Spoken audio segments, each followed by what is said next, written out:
Hey, how's it going, you guys? This is Ironworks MTG, and today we're going to be playing some more Jund on the channel, and we've got a pretty sweet list here. So this list, this is not my list. This list was posted by a Bruno Mineiro. He's a, sorry if I mispronounced that, but anyway, he's a Jund grinder, and he posted this list on Twitter. He went 14-1 in 3 leagues with this list, so I'm pretty excited to try it out, and I agree with a lot of the philosophies got going on here, or at least what I speculate to be the philosophy. So the main highlight here is that we're not playing Ragavan, we're instead playing Ignoble Hierarch.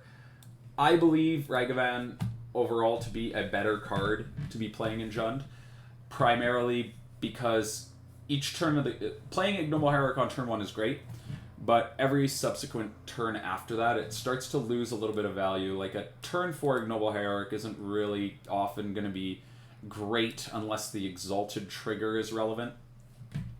But with this list, we're playing Endurance and Force of Vigor in the sideboard, which gives Ignoble Hierarch a little bit of value in a way, because in the late game, they're not completely dead. We could pitch them to Endurance and Force. Also notably, Ignoble Hierarch isn't legendary, so we can have multiple copies in play, get that double Exalted trigger, which can be pretty relevant if we're trying to clock our opponent. And one thing I really like about this list is the Planeswalker count here. We're playing 3 Wrenn, 3 Lily, 2 Grist, and a Chandra. It's like a Jund Super Friends deck. Additionally, we're not playing Bloodbraid Elf. We're playing Fury on the top end, and Chandra making mana to get us to our Fury, Hardcast Fury. Pretty realistic. We've got a 1 of Tourach, Dread, Cantor. So lots of cards here that I haven't tried, namely Fury, Tourach, and I've played Chandra in paper, but never online. But I know this card is good. I'm excited to play with it. It's one of my personal favorite Planeswalkers of all time. Now, one change I did make to the list, Bruno is playing a Forgotten Cave.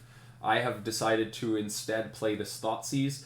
He was on 4 Inquisition, no Thoughtseize. I just feel a little naked without this card, and the Forgotten Cave, often I will look at less of a land and more of like a spell.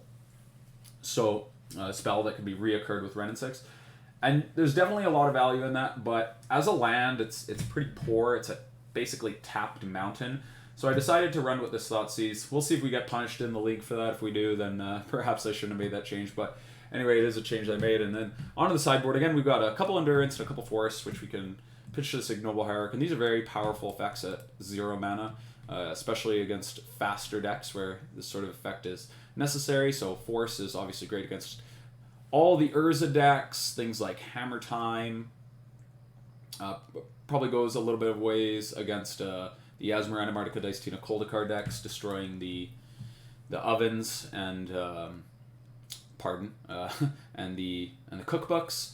Additionally, Endurance, great card. This card's really powerful. I've actually been blown out by this card a few times, just as a turn 2, 3/4 with Flash and Reach. Like, even if you don't do anything to their graveyard, it's just a pretty fast beater if you get it off Ignoble. Also, a deck like Mill can't really beat this card, which is pretty sweet. We typically don't have specific tech like that against them.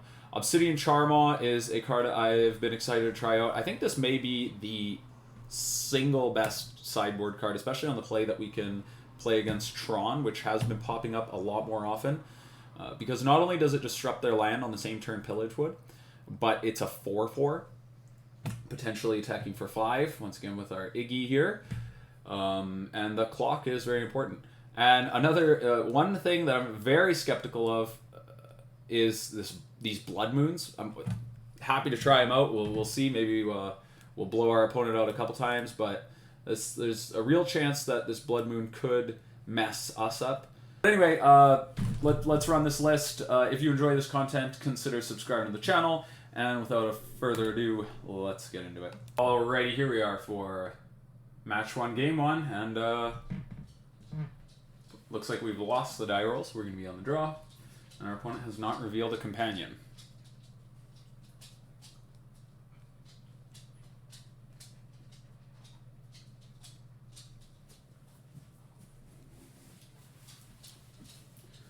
Alright, so, okay,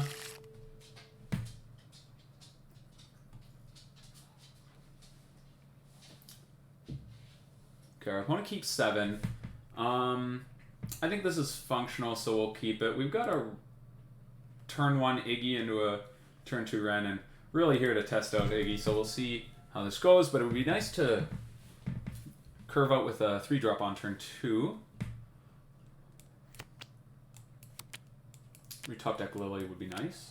But I will take a turn 2 Wrenn plus Bolt. Seems fine. Just very land heavy here. Ragavan on turn 1. Okay, so that changes our plan. We're going to have to bolt that.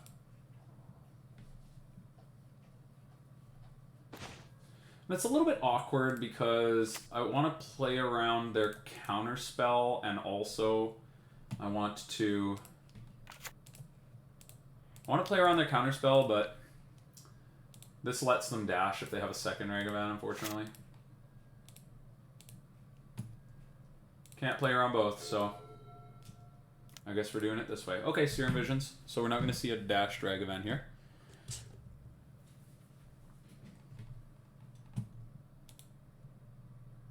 Ooh, opponent misses land drop. They were counting on that Ragavan to do something for him.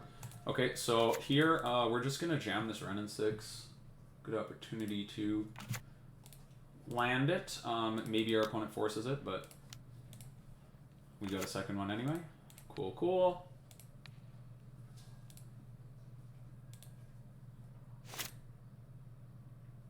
At this point, I'm guessing our opponent's on, like, the Murktide deck. I don't know how common Serum Visions is. I guess it makes sense if they're playing Dragon's Rage Channel, actually, because it's a sorcery, and they do need some number of sorceries. Okay, Thought Scour themselves. Okay, so we're definitely against some sort of Murktide Regent Dragon Rage Channeler deck.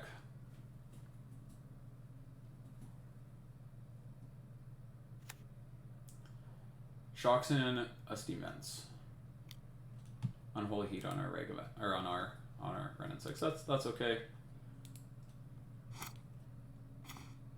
A second Iggy. Okay, so our hand's not really doing much, unfortunately. Let's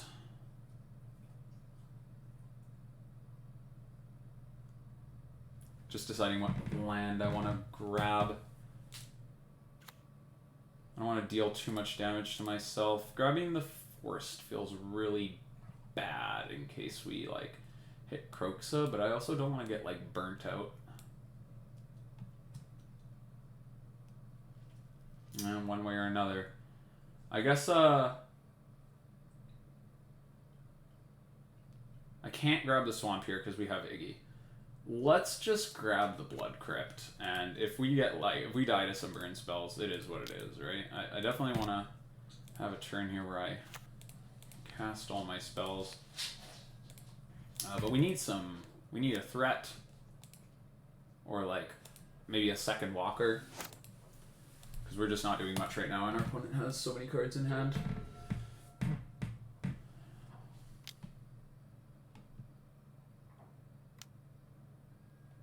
Expressive Iteration, okay. That's pretty big for our opponent in this stage of the game.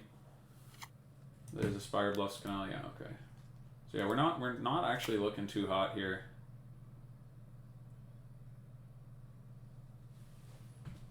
I mean, we're not looking horrible, but we really need to draw a non-land, please. This is exactly what could go wrong with a hand like this, is like we kept land heavy and then just flooded. Just not very likely on 22 lands. I should really be careful what I say. I'm gonna play another Iggy and then serve with this one, see if he wants to block, and then if he does, we'll ping the Dragon's Rage Channeler away. At this point, he can just kill our Wrenn with Unholy Heat anyway. Decides not to. Sees the line.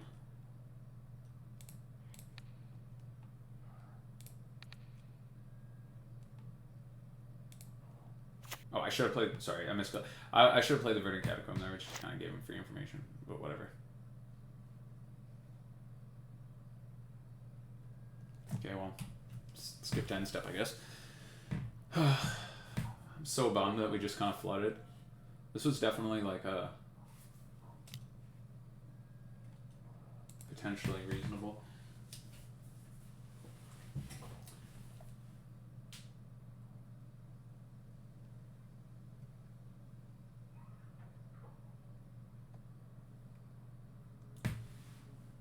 Okay, he's gonna boop us here and then really suck if he just slammed a big Murktide, which is what always happens at about this time.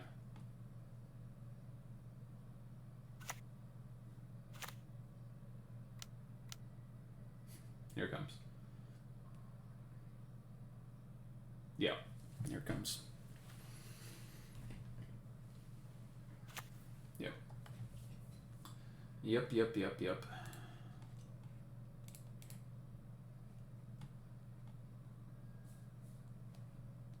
Oh, I thought I had one more. Oh, I just can't finish. Okay. That's okay. Need to peel something for this Murktide.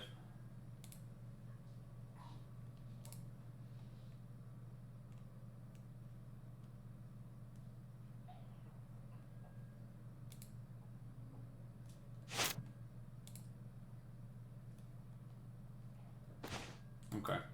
That's really too bad. All we did all game was play Wrenn and Sixes and Ignoble Hierarch. We had access to so much mana. If only we were playing other spells. So yeah, let's just scoop up here. Oh, concede game. Pretty unfortunate, but is what it is. Let's go to the next game here. I think that almost like showcases there when Ragavan could be better, because if it was, there's a couple windows to connect there, and Ragavan could have got us some action off the top of their deck, like maybe an expressive iteration or something. But anyway, Endurance I think is gonna be sweet in this matchup.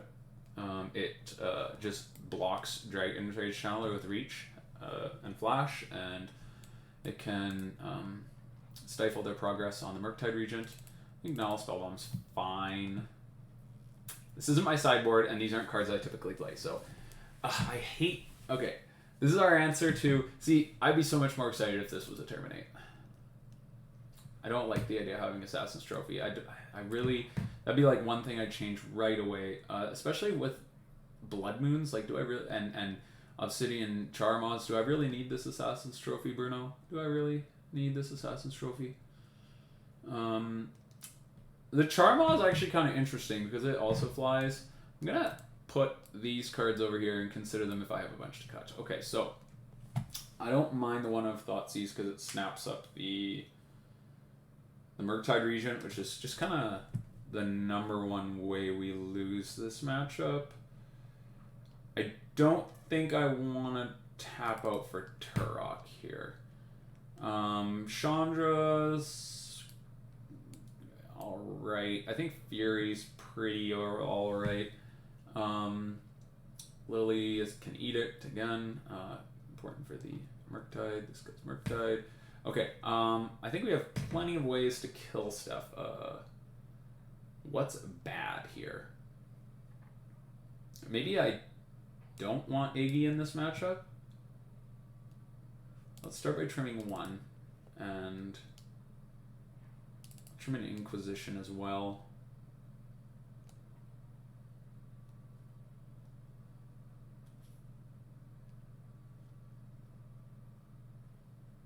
How do I feel about Kroxa in the matchup? Probably fine.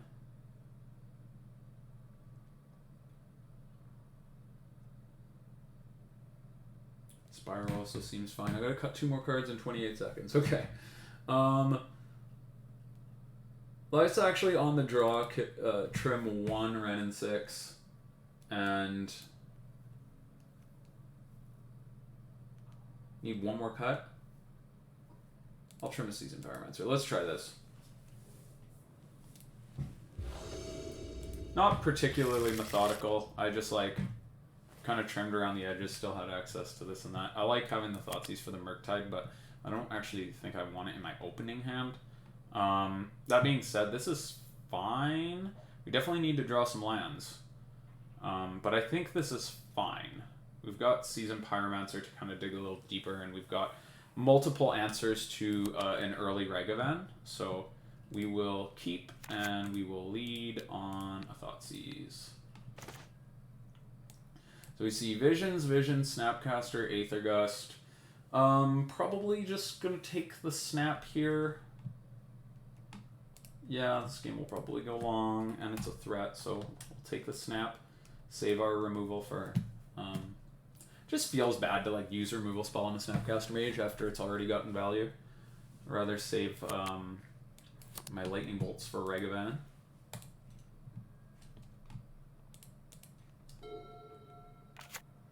Island, Serum Visions. That's fine.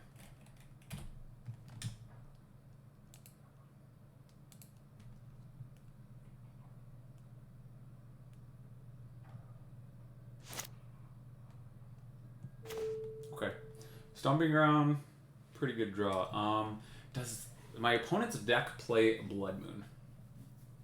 That is an interesting question. I think here I'm just going to play the tapped Stomping Ground. I'm not going to play around Blood Moon at this time. Although maybe I should be.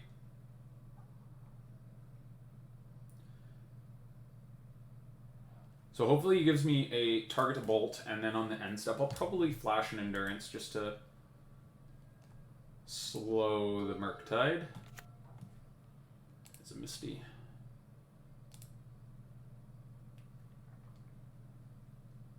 I'd like to see our opponent spend their turn dashing Ragavan, I think.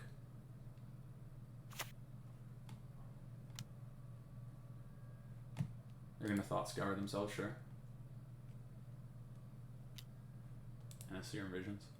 So they go Visions, draw, and they go one top, one bottom. So I'll probably Endurance. Should I Endurance during their upkeep? It does expose me to a Ragavan, but it protects me from Murktide. This would be a great turn to draw Thoughtseize. Okay, well, we have another Endurance. So let's play that.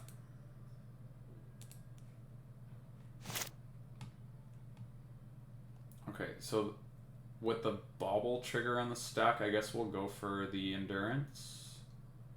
If he wants to Aether Gust it, then he can't Murktide or... Yeah, okay, this is probably the best window to do it.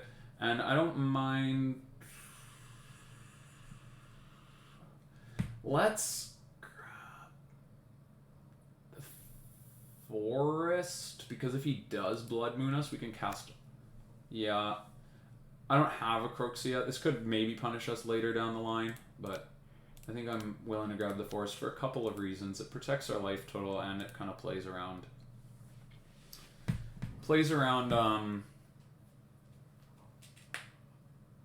yeah, I don't know.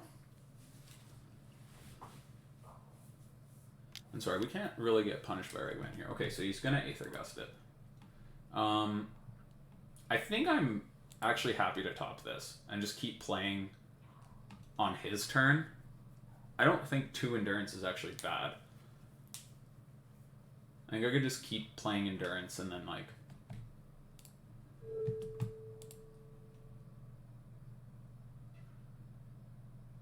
I guess he could go land and then next turn land and then hold up Counterspell for Endurance. He has to have like pretty specific line though. I don't mind the second Endurance though. I just know I can cast it.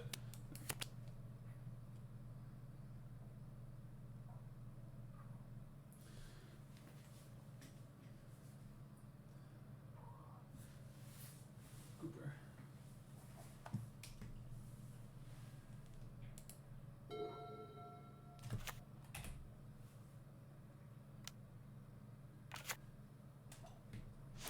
Okay.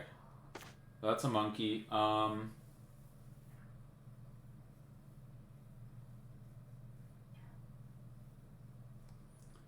Do I want to let opponent connect one time with Monkey? I could play Endurance, and then, you know what, let's just do that. Let's play the Endurance now.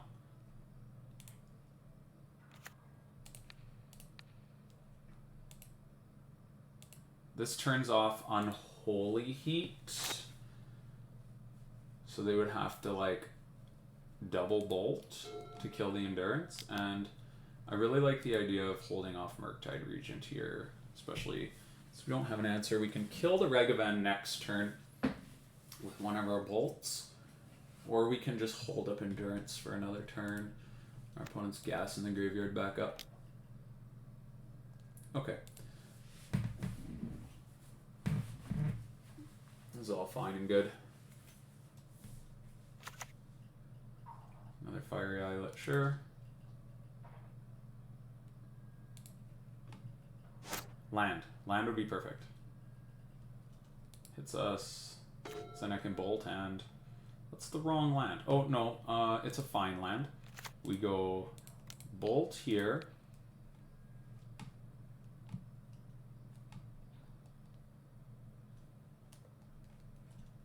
Serve first. So he wants to Unholy Heat it.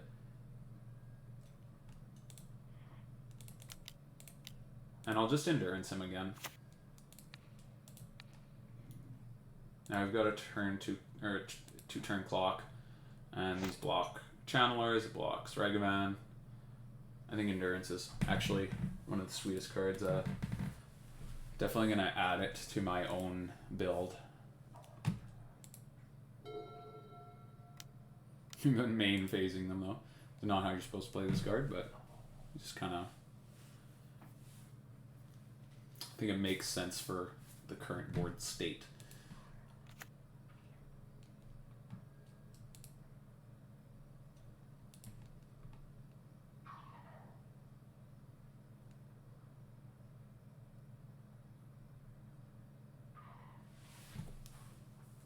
This is my dog's belly's rumbling.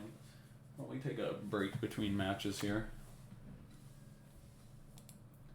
Make sure he's Gouda. I don't know if you can hear it through the mic. He's below my feet and his belly's just rumbling. But I know he ate today. Is this a Dash Dragavan? No. Sorry, I'm not paying attention clearly. And a Dragon's Rage Channel. Okay.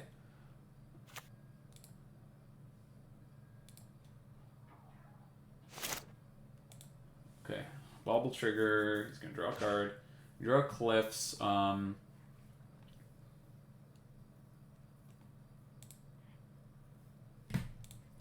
I wish this was the mountain.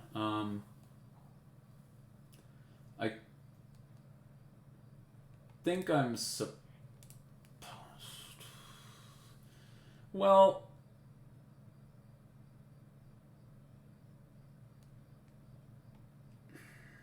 Just trying to think of the best way to... My next attack here. I think I want to shoot the Ragavan. Well, let's see if he blocks. Let's see if he blocks either one. Let's serve with both. Because I'm not afraid of taking a hit from the Channeler, and I can just bolt the Ragavan. Okay, so he takes 4, goes... Or, sorry, he takes 6, goes to 4, pardon. Let's bolt this Ragavan. Play this. And then pass back. Because, yeah, again, I'm not afraid of taking a hit from Channeler.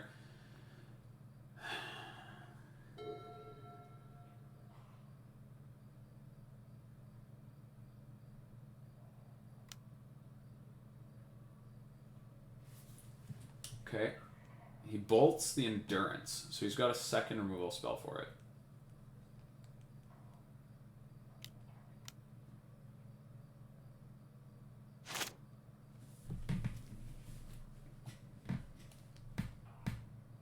That or he's just trying to enable Murktide Regent, I'm not sure. I'll see.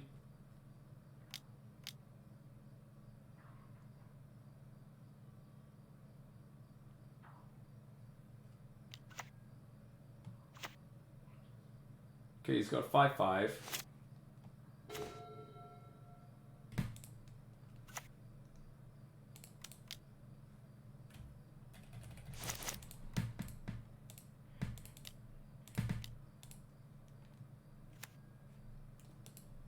Throw me a bolt.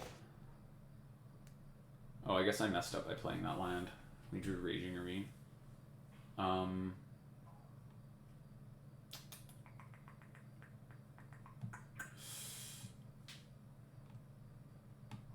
could serve with both, and that puts him to 1, but I don't think I won't.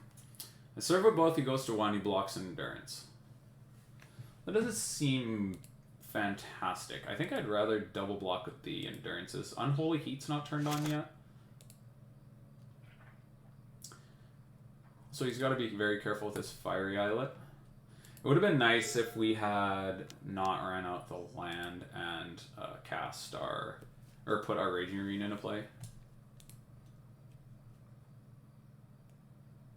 Put some Murktide in the grave.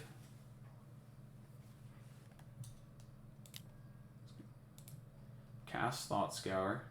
Please no second Murktide. Please no second Murktide. Because it grows the first one. Which is obviously pretty nutty. If this thing gets Delirium and he swings with both, I'll probably just block the Channeler and take 5. Although, I'm sure he has to attack with the Channeler. If he sends the Murktide as well, do I block the Murktide? We don't get punished by Snap. Oh yeah, he's only got 2 lands up? Oh no. No, sir. Come on. One time. They've always got it. They've always got it. Is this thing going to be big enough to force us to block it?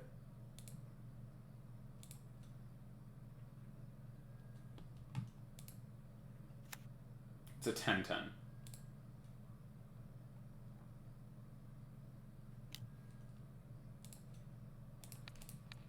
Yeah, well, we block.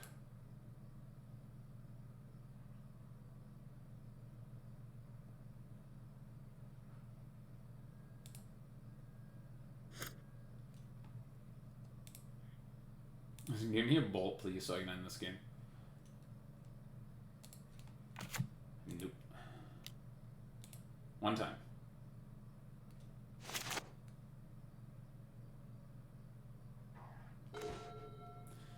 Alright, I mean, Lily might just do it.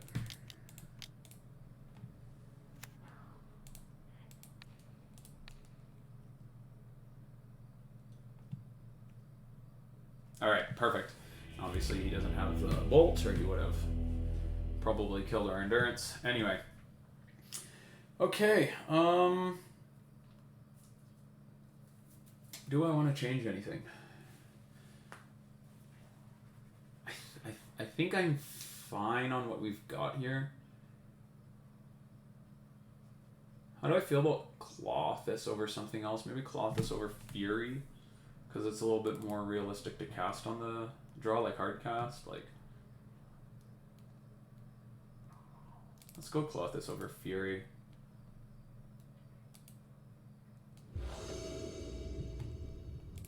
Try it out. Just lean out just a little bit more.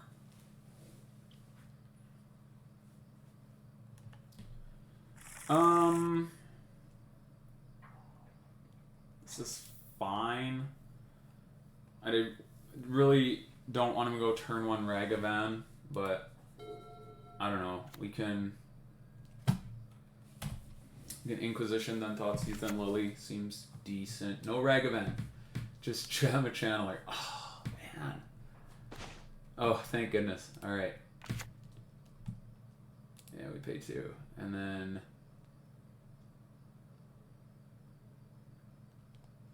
I don't know if this deck actually even plays hard counterspell. Again, we just kind of get beat up by a dash, but that's why this card's so good, right? We're just going to get it right now and assume he doesn't have a second monkey. Cool, he thought scarred himself. Yeah, I'm just playing around some kind of counterspell. Just gotta pick one or the other, right? So let's Inquisition first. And then Thoughtseize, and hopefully we take like Expressive Iteration and then Murktide Regent. Okay, he Spell Pierces. That's fine. I guess I eat a Spell Pierce. Tomb and Thoughtseize. And I want to... Okay, Unholy Heat, Murktide Regent. So yeah, we take the Murktide. And then... Hopefully we can just slam Klothys because it doesn't die to Unholy Heat. And it can start getting to work. No. You're... No. No. Guys. Come on, man. Okay, thank goodness. Little justice here. Little justice.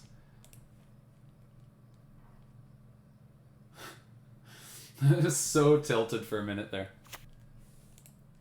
Okay, so we're going to get a 2-for-1 here. We're going to eat the Murktide Regent, and then he'll Unholy Heat the Liliana, which is fine. And if he misses one draw step and we could put this Klothys into play, it can really do some work in respects to controlling the board. I imagine they're going to Unholy Heat... Oh, dash. Oh, damn. Damn, Daniel. Okay. So maybe we have to... Can't play that. Maybe we have to hold up K-Command here instead of playing Klothys. Yeah.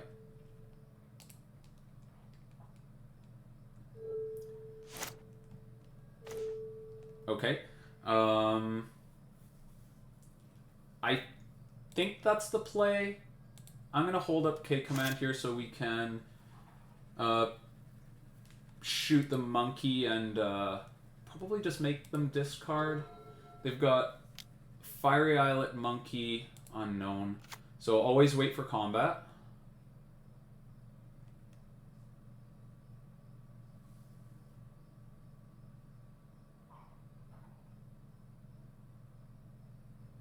Okay, now we can do it.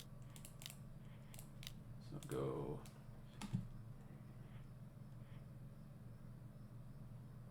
Do I want to destroy the treasure?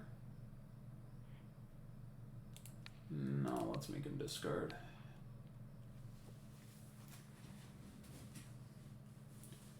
It kind of makes Lily uptick better in the future too.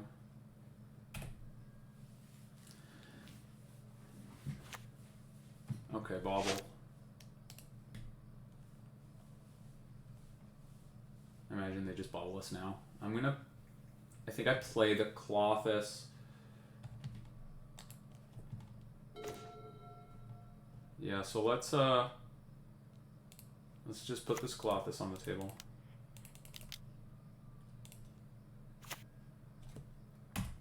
And start stabilizing it. The sooner we can play this, the better. And Lily Edict is a thing, so if their draw is... We can't really play around everything. Like, I just think this is the best route. If we were worried about Monkey, maybe we play Tarmogoyf instead, but... Okay, I'll eat the Unholy Heat because it can get targeted by Snapcaster Mage. And then I think I'm just going to put the Goyf down over the Lily. I would like to kind of stabilize behind it, like protect the Lily. So the Lily's uptick is better with the Goyf in play. And also the Goyf survives an Unholy Heat right now, so we have to be careful what we're exiling. I think we go for the Ragavan next.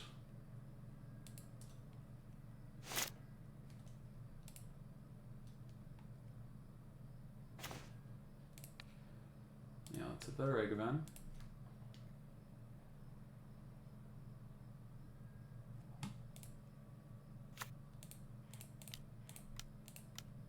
Here's the Lily. Uptick. I don't know if I'm ready to attack with the Goyf yet. I think I like the idea of holding back still. The Klothys can win the game and the Lily's just gonna... We're stabilizing behind it. We're playing a little scared, but I feel like Ragavan's a way that our opponent can like kind of come back.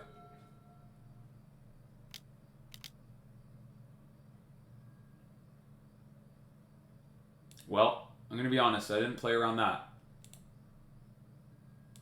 Did not think to play around Entrancing Melody.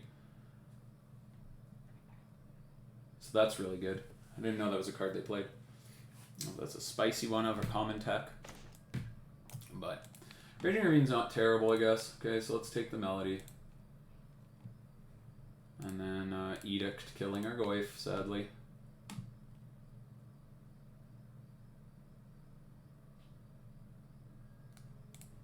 Raging Ravine down.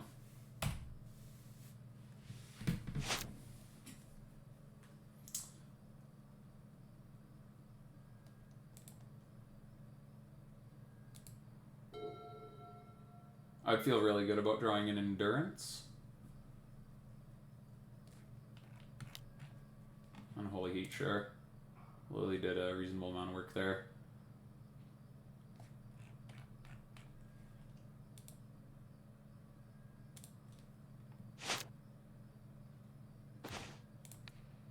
The Heat, I guess. Spellbomb now.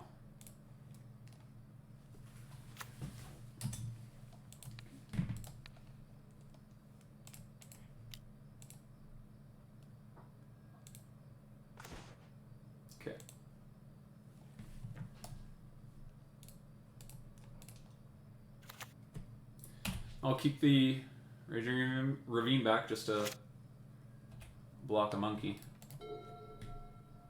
Can't Murktide us.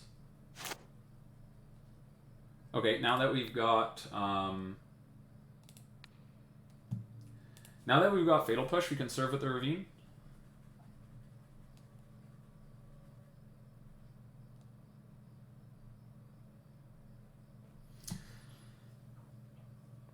Okay.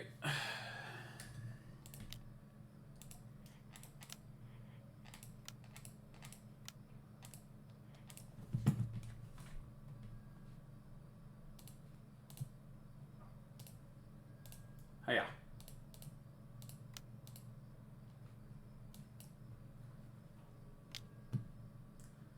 Okay. Eats a bolt. I mean, we're kind of going back and forth here, but this definitely works in our favor with this Klothys in play. Klothys just, like, takes over under these sorts of conditions very easily.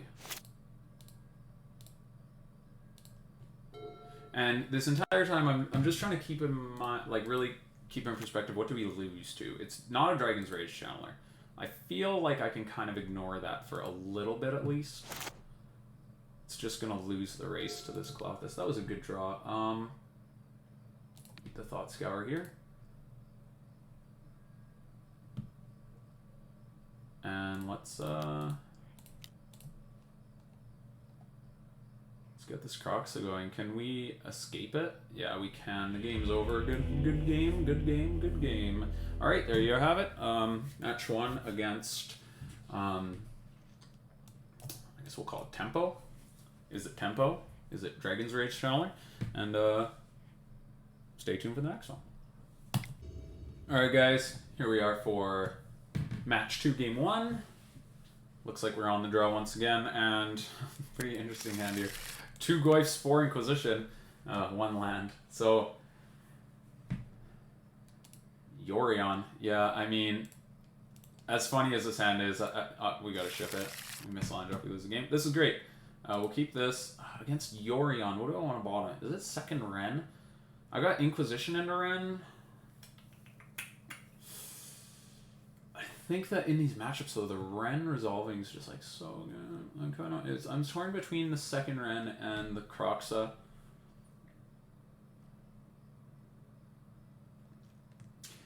I think I'm actually gonna bottom the Kroxa here. Because I just maybe want to run my Wrenn into a counterspell or something. And then still be able to cast another one. Okay, opponent leads Arid Mesa. Sure. So Yorion makes me feel like maybe it's Elementals. Okay, we drew another land, which is kind of... I was about to talk about how we only have 2 lands, so this run's really good to do some work. Okay, so this is like a Niv Reborn deck. Iteration, Growth Spiral, so we'll take the Iteration here. It's a little better than the Growth Spiral.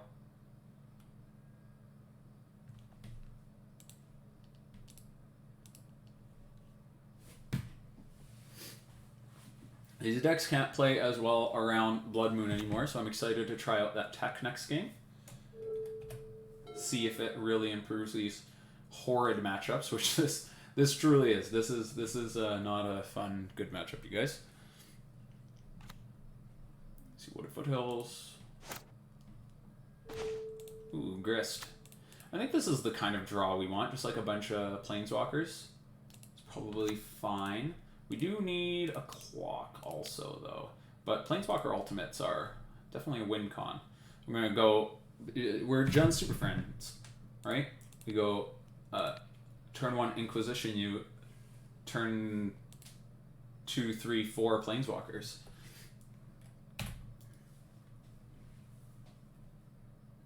Jund Super Duper Best Friends. Grabs a basic Forest Indigo Spiral, okay. Makes me feel a little bit worse about our Blood Moon plan. He's got like Triomes and stuff, though. He's 5-color deck, so it's probably still good. I imagine they don't play that many forests. Just his willingness to grab it. Okay, Expressive Iteration. He doesn't have another land in hand. I don't think. Or else maybe he would have led on the Ghost Spiral? I'm not sure.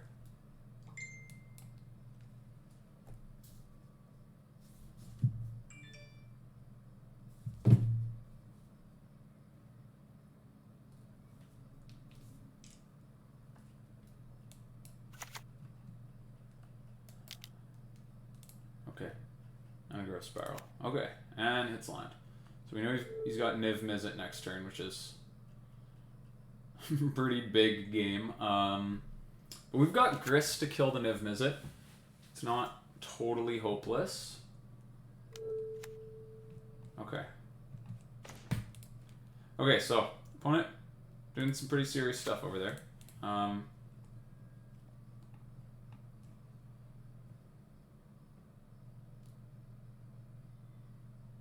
I don't know, I guess I'll grab a swamp here. Whatever. Pick up the Mire. We're not really doing as much. But we gotta play the Grist now. Make the insect, so then that way it can kill the Niv next turn. That may influence our opponent not to jam the Niv-Mizzet, but honestly, he's got access to 2, 3, 4, 5. He could have... Okay, so he cannot also kill our Grist, I don't believe. Not at 1 mana. If he plays another land. Okay, so opponent's got infinity cards. I don't even care with.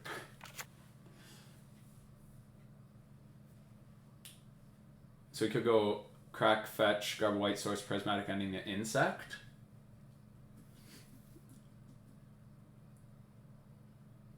I mean, this is looking pretty bleak, but we're not entirely dead. Like, we can actually realistically fight through this.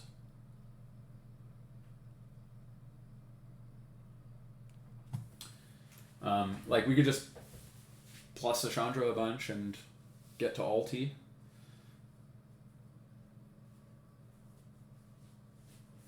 Attack with our insect army that we're gonna summon. Another Grist. Okay, so let's first things first. Let's get this guy out of here. That out of here. Goodbye. Bye, Felicia.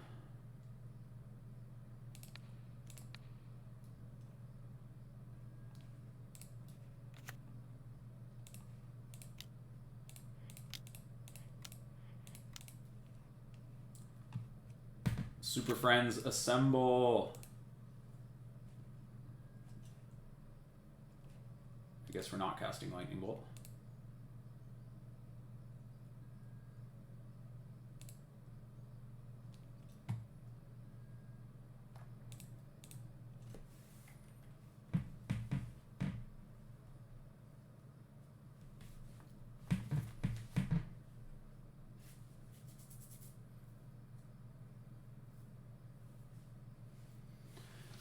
Okay, so this turn might be really bad for us. Opponent's got a full grip. They could go like Bring to Light, play like Tybalt or like there's a lot that this deck can do. Pluses, Wrenn.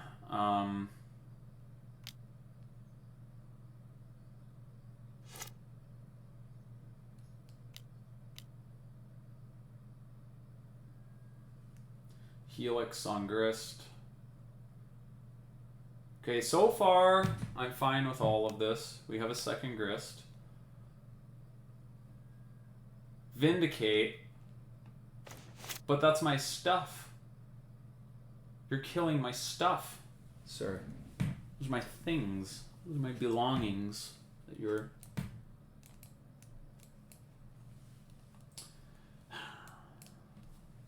Vindicate. So I could play Goyf and Grist and to let him keep that Wrenn around. The Wrenn ping our Wrenn to keep it off ulti. Which is probably what it'll do.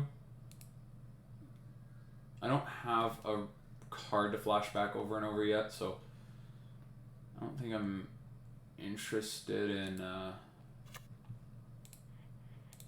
we're just gonna uptick our Wrenn here. And go like Grist plus Goyf. Grist uptick. That's not a Kroxa. Okay, we've got stuff.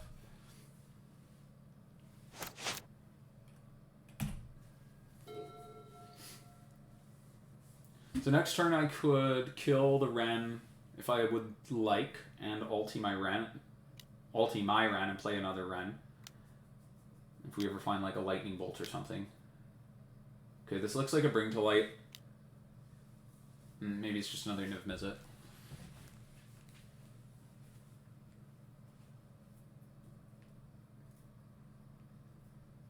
I mean, at this point, another Niv-Mizzet, like obviously it's a powerful card, but if he's tapping out for it, he's already got so many cards in hand. He's already so ahead on cards, it almost doesn't matter. It's more so like he's just got to deal with what we're doing before he can progress his game. Because we have ways of winning the game, and he does not at this time. Bring to Light. Okay, so this, yeah, this is going to grab Tybalt, which is pretty huge, obviously. Exiles the Goyf. Kills the... Okay.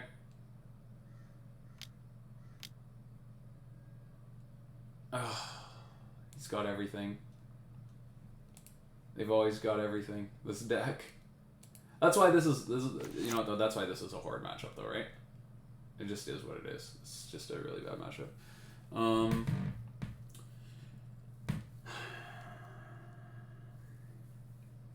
Like, I guess I'm supposed to uptick here and hopefully hit... I don't even know. Kroxa? Okay, we discard Forest. I don't see a world where we beat this Tybalt, to be honest.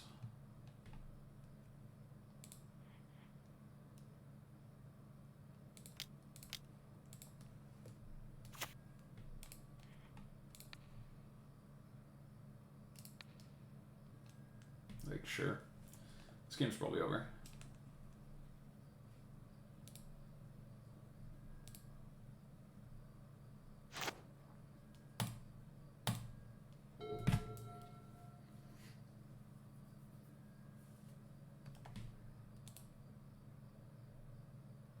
There's the Kroxa.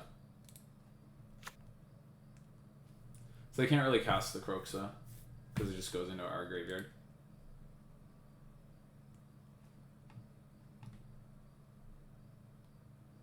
Wrenn's committed to booping our insect to protect Tybalt from danger.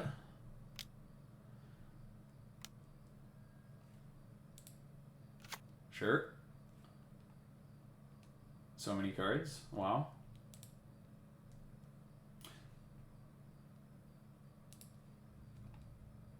Fury off the top would be wonderful. So then we could kill the Wrenn and the Tibble, make an insect.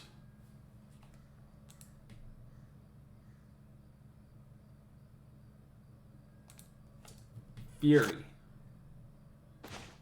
That's not a Fury. Alright.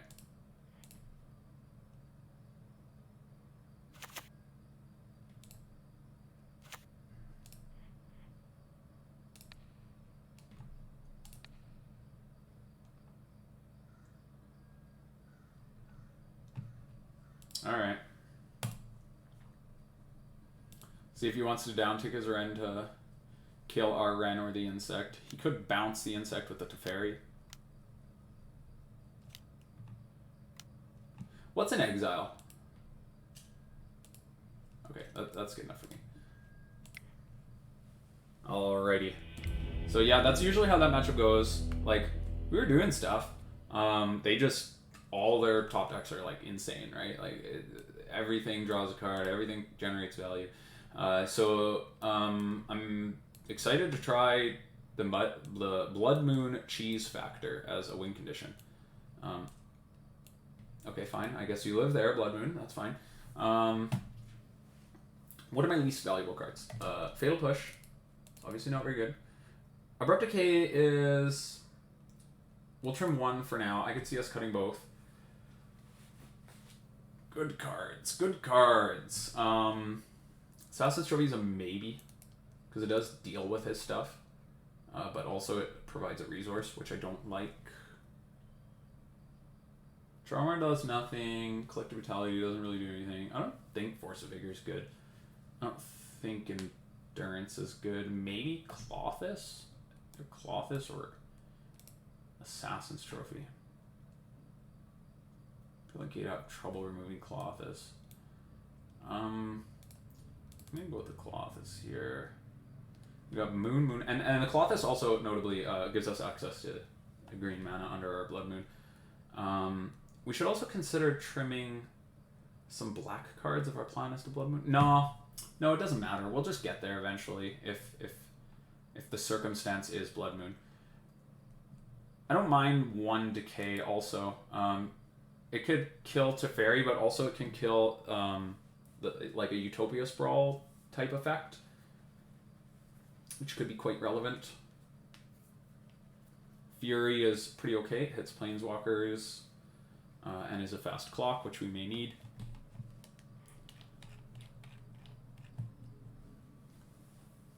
So yeah, we'll submit like this. Quick little overview. Maybe we'll learn something in our next game and decide to change up our board a bit, but I like the hand disruption. I think that the bolts are fine. They can deal with the Teferi. And we get to go first.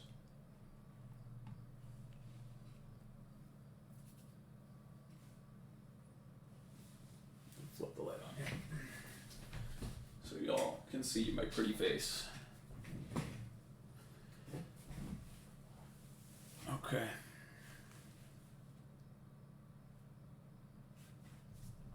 Opponent deep in the tank about their keep. It's probably a good thing, right?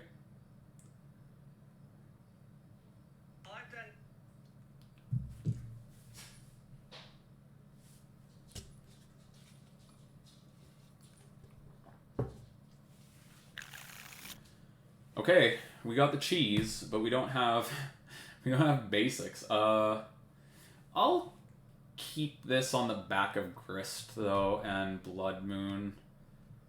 Like if I can.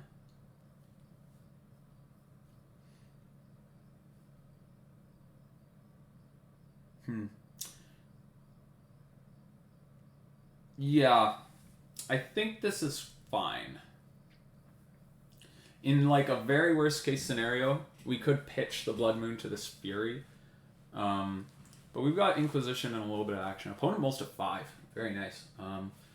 Like, I know those games are not like fun, interesting games when your opponent mulls to 5 and then gets Blood Moon and does nothing. But you know what? Against a deck like this, that's, I hate to say it often, sometimes just how you win. Okay, so he's got Abundant Growth and Wrenn and Six. The Abundant Growth is obviously annoying because it helps him play around Blood Moon, but I think I need to take this Wrenn and Six here. And also, opponent has an Omnath. Okay, so I'll pass back.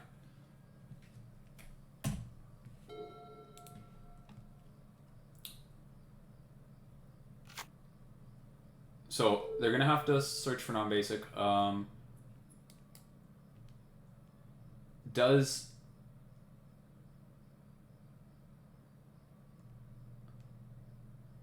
the Blood Moon make Abundant Growth fall off?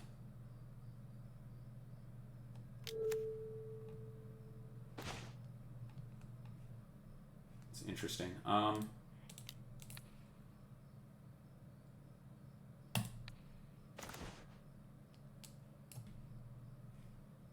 I think we have to take Prismatic Ending.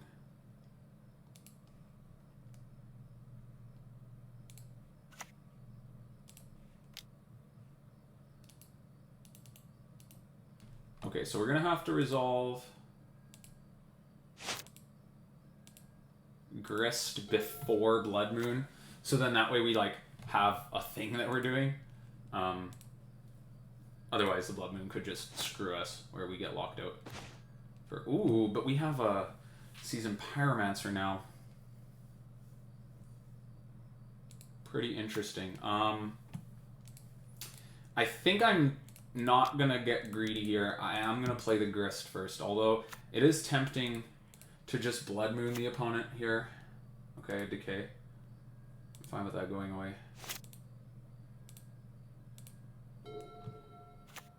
There's a Misty. Fetch now. Please don't grab Forest. Does this add an additional? Teferi, sure. Teferi likely to bounce the insect to protect itself? Yes, perfect. So now when we Blood Moon, the Teferi won't be able to bounce it. Notably, opponent's got Forest, though. I think the way that this works is that the... Okay, this doesn't fall off. That sucks. What color is it making? Any color. So let's... I'm just going to make the insect here, because I don't want to pitch my Seasoned Pyromancer with a Fury. I'd rather put the Seasoned Pyromancer into play. Oh, because this doesn't enchant a forest. That's the difference. It just enchants a land. I was thinking of Utopia Sprawl.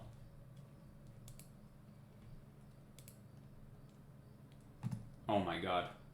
Really?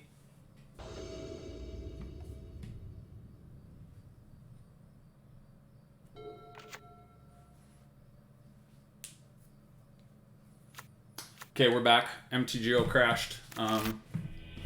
Our opponent scoops. I don't know what happened, but we won the game. All right, so that was the Blood Moon Cheese wins. Cool. Do I want to consider Force of Vigor to kill the? I don't think so.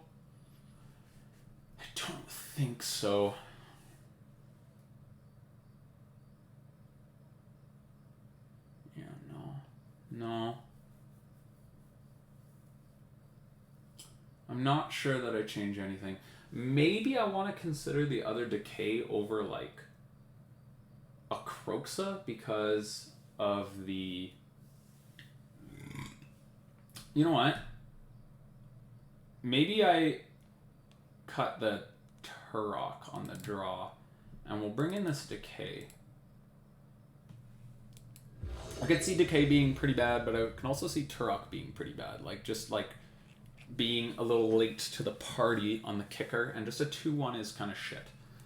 Okay, this hand's not particularly exciting. It does deal with Wrenn and Six, but not on time, like tapping out to... I'm gonna mulligan.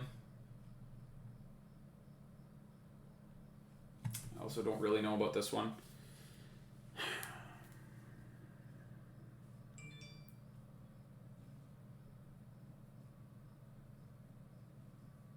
Hard decision.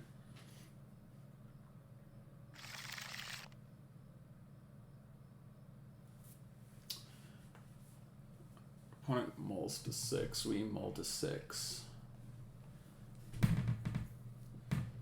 We're kind of praying for like stuff off the top with this hand. What would we bottom? Swamp, probably. Ugh, this stinks. I'm gonna keep... No, I need early interaction. This feels bad, but we mull. This is about the same... Like, it has the same problem, where we're just not doing anything in the early game. I guess we'll bottom... I'm willing to bottom 1 land...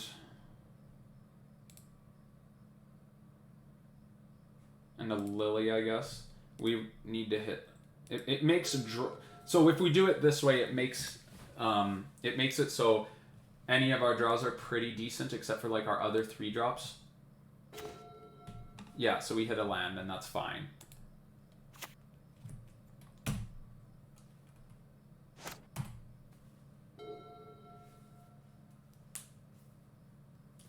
Opponent plays Godless Shrine. That means we're not going to see a turn 2 Wrenn and Six, which is nice for sure. Let's grab a Blood Crypt here. Nope. Okay. I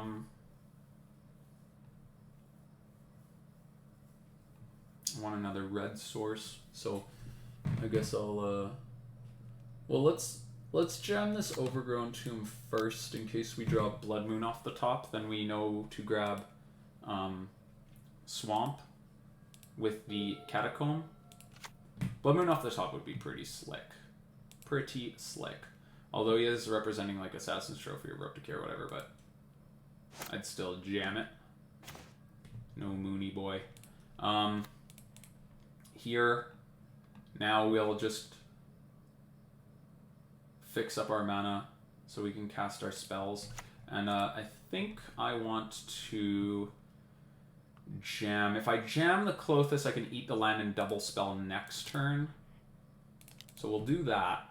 Then I can go Goyf plus... Or we could go Lily uptick discard is our other line. We can discard this forest and then just play a 3-drop. And maybe that's better, actually. Because Lily's like... Lily's a more reasonable win condition.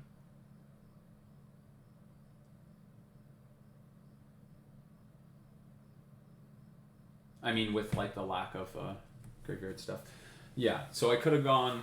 The other alternative line was to play Klothys and then ramp to 5 and then go Goyf plus either Seasoned Pyromancer or Liliana. So yeah, we'll uptick discard... Probably just... You know what? Let's discard the Goyf, actually. I'm a little torn here. I kind of don't want to discard the forest yet because I haven't totally given up on the Blood Moon plan. And the Seasoned Pyromancer is probably just better when we're so... yeah. When we're on this Lily plan, the Seasoned Pyromancer is probably a little bit better. Discard's Prismatic Ending. So does that mean he's got another one?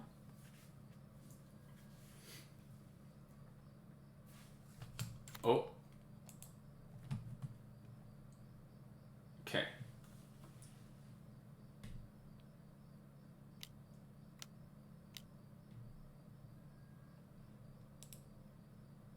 Makes a token.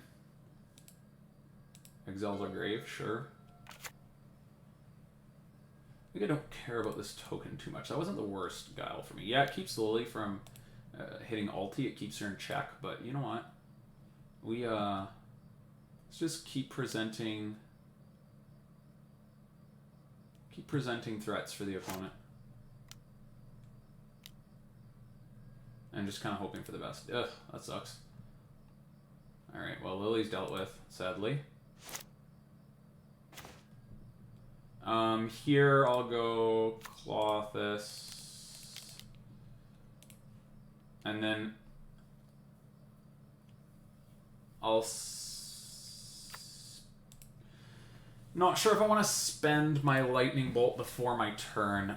What could I draw? So the lightning bolt can potentially deal with like a Teferi if he down ticks it. Okay, there's a Wrenn and Six.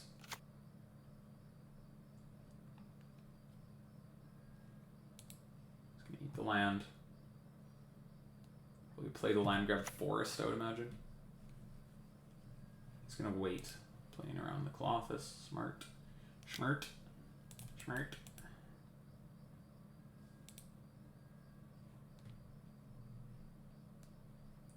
Yeah, here we'll feed the lightning bolt to the Wrenn. I think it's better than making an elemental. And if we draw another 1 mana spell, maybe we want to cast that too. Eat Kozilek. That kicked seems pretty strong, so. And here I guess we'll go it's just a chance to deal with this Wrenn, so let's do it. Seasoned Pyromancer can wait one more turn.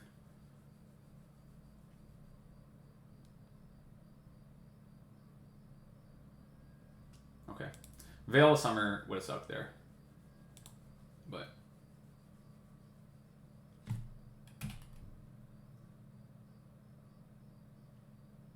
and we're not in a great spot.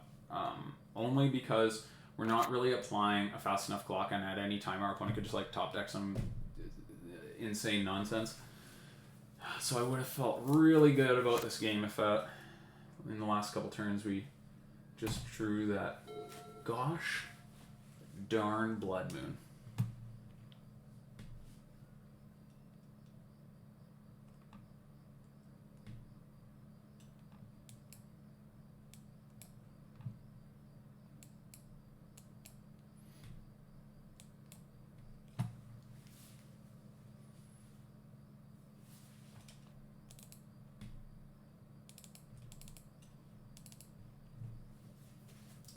Okay, one in the tank. That's where we want them.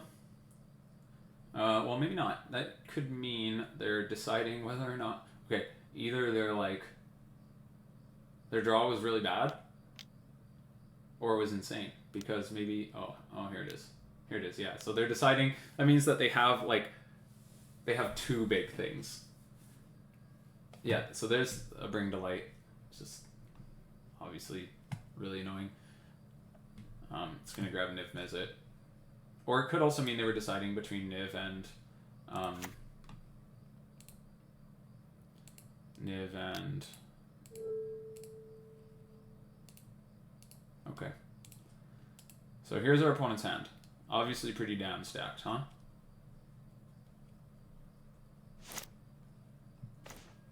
Alright, well... Battle is likely lost.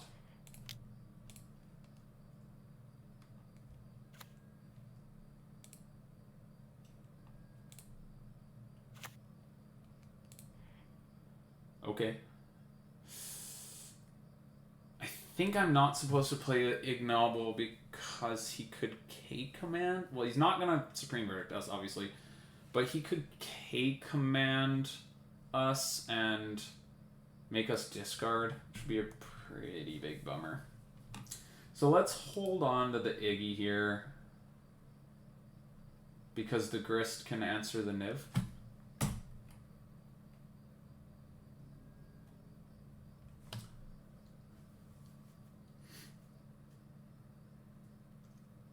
Another thing to consider is that when we kill the Niv, you can buy it back with the K command.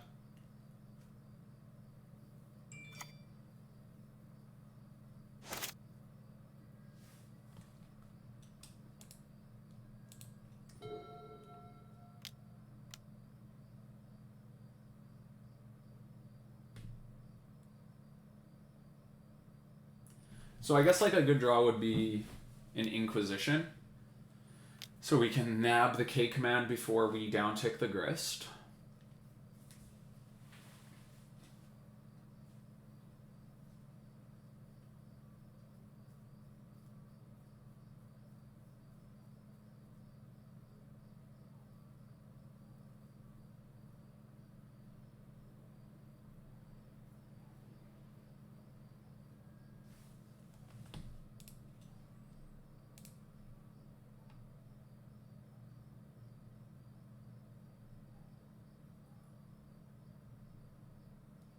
Okay, opponent.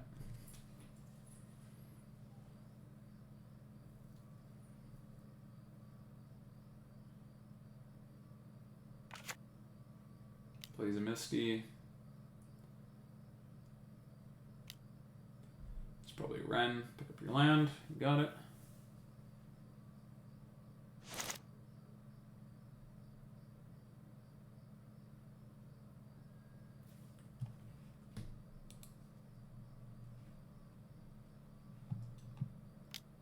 Alright, taking big oofs on the chin here. Alright, we want an Inquisition, because otherwise killing the Niv is... I mean, it's probably just unnecessary evil, but it's not great, because you can buy back with K command. Yep.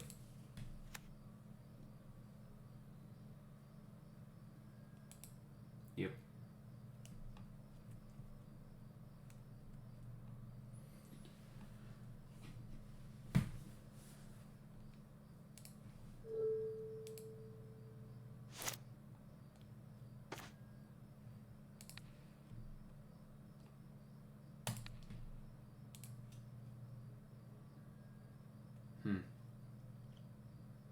So that wasn't great.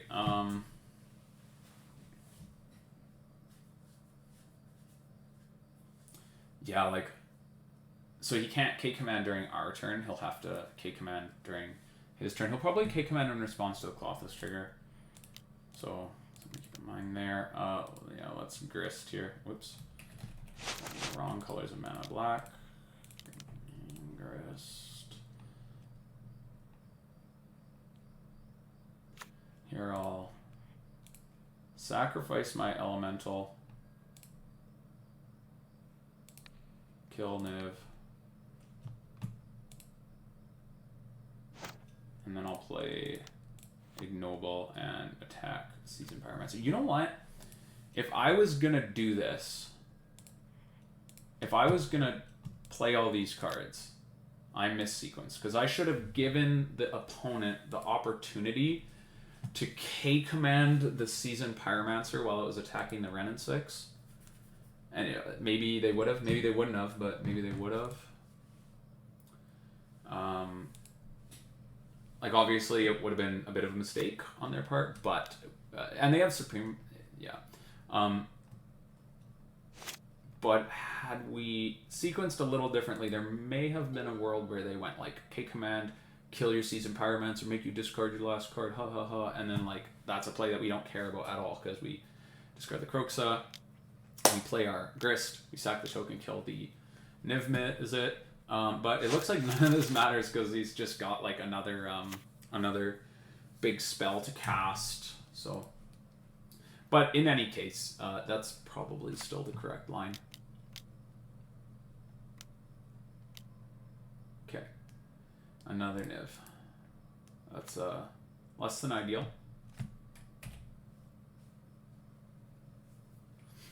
The Spirit token will kill the Grist, and then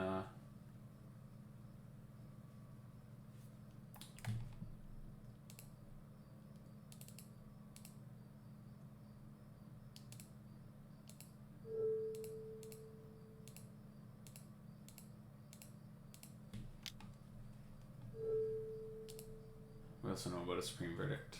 I accidentally clicked off.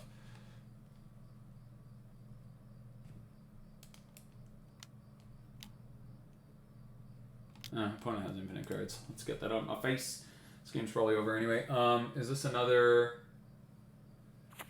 Oh, it's a Kaya, right. Okay.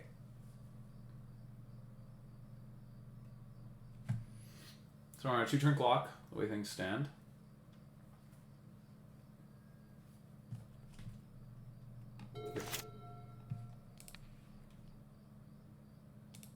The Niv Mizzet.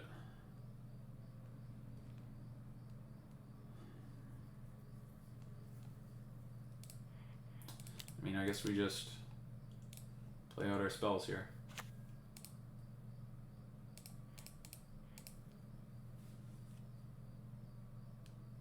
You know what?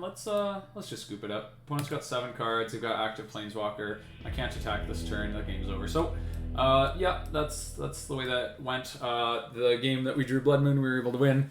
The game that we did not draw a timely Blood Moon, we were not able to win. And you can win these matchups, but they're very, very difficult. Again, everything that our opponent does is just like super value, right? Everything is a 2-for-1, and those are just the types of matchups that you want to stay away from. In Jund, I hear a lot of people complain about like crazy fast combo decks, or at least if you're a Jund player and you're complaining about like non-interactive fast combo decks, you need to stop because those are the types of decks that keep this nonsense in check. Anyway, we'll see you for the next game. All right, guys, here we are for our third match. And looks like we get to be on the play, which is better, generally speaking. And this hand looks fine. Our opponent reveals Lurrus, so I think Fatal Push can have a lot of value. Definitely keep this. And lead on this Verdant Catacombs, so we can hopefully fetch painlessly, but if we have to shock to kill a Dragon's Rage Channeler, or a Ragavan, I wouldn't shock to kill a Channeler. I would just probably down tick my Wrenn and Six. So you see Advantage, Monastery, Swift Spear. Okay. So that makes the Wrenn and Six much worse.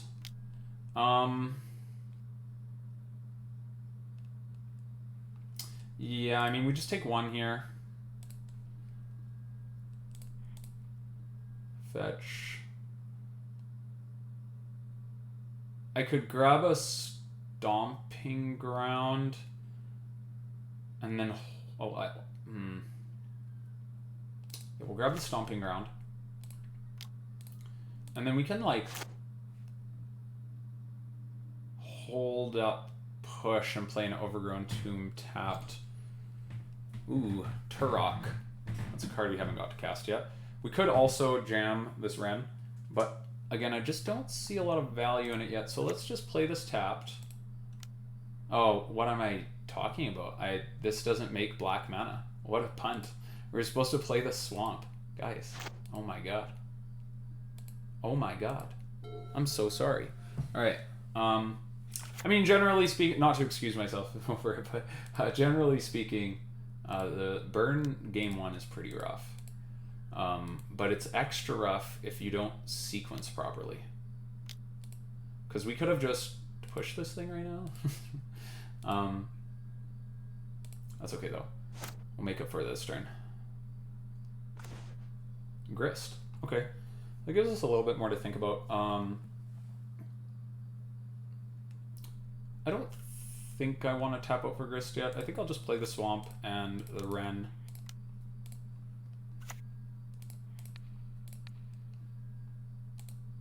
Would have been nice if this was a fetch line that grabbed red source. We can less painfully play Seasoned Pyromancer. Actually, a mountain off the top would be nice. Okay, serves the Swift Spear, and then we'll push it.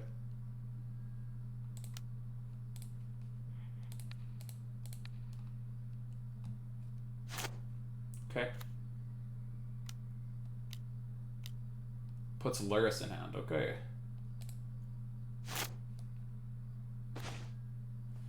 Okay, so there's our fetch land. We have a couple options here. We play a kicked Tourach, but our opponent has 6 cards in hand. I think I want to go like Grist uptick. Might be a little better.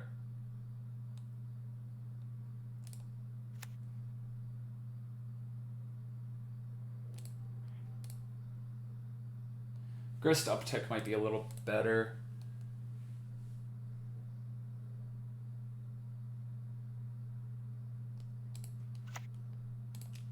Yeah.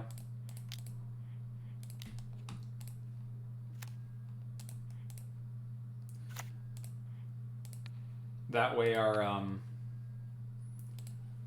we can kill the Lurrus.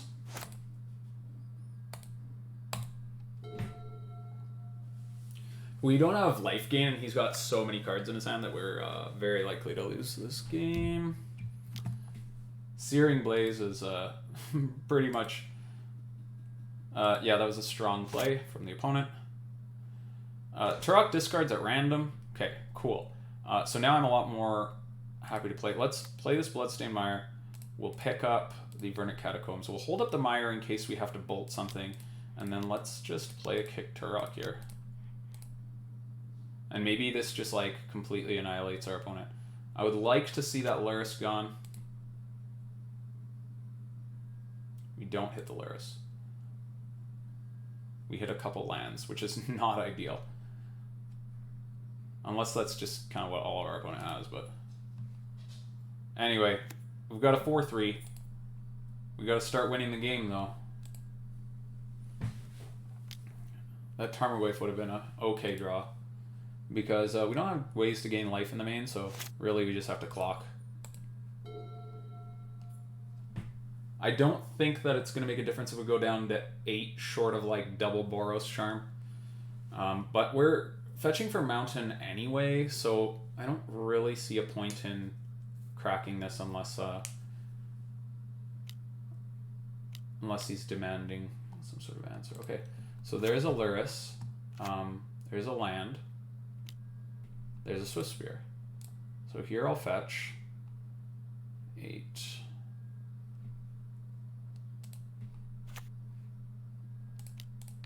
Bolt that. You may have a Swift Spear, sir.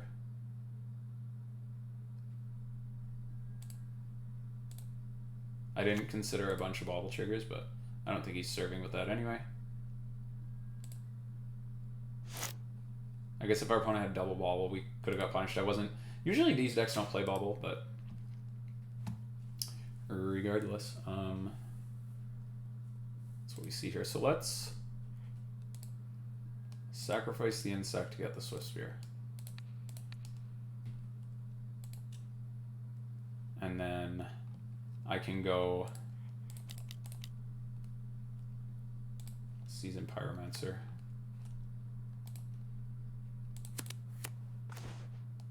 Okay.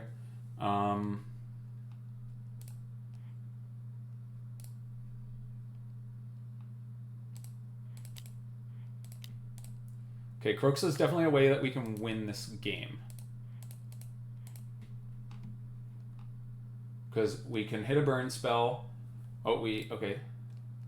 It grows Tourach.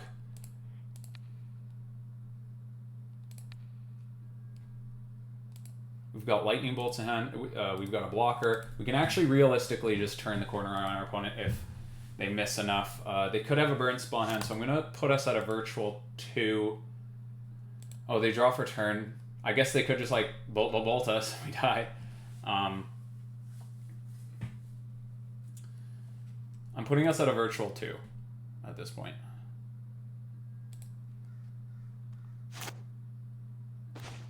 K command is not bad. I am going to ulti here. And then do I fire an Inquisition? I could fire Inquisition Kroxa, or I can Kroxa and be able to bolt, but next turn I can bolt anyway. Let's start with an Inquisition, because it does grow the Tourach, notably, which could matter. We swing for Boros Charms us. Big yikes. So we die to another Boros Charm. He helixes us. So we die to the top. We take Eidolon. Okay, so we gotta fade. And then we win. If we can fade here. So let's swing with both. And then escape Kroxa. Oh man, this is oh, this is close. Red, black. Ooh,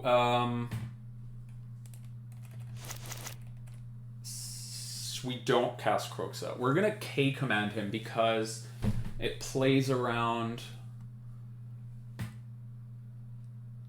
It plays around Lava Spike off the top. and creature off the top. Hold on. Do I have lethal here? Can I go bolt, 6, 4, 1. We only have 2 creatures. Okay, K commanding him plays around more stuff. So yeah, mill here. Make a token.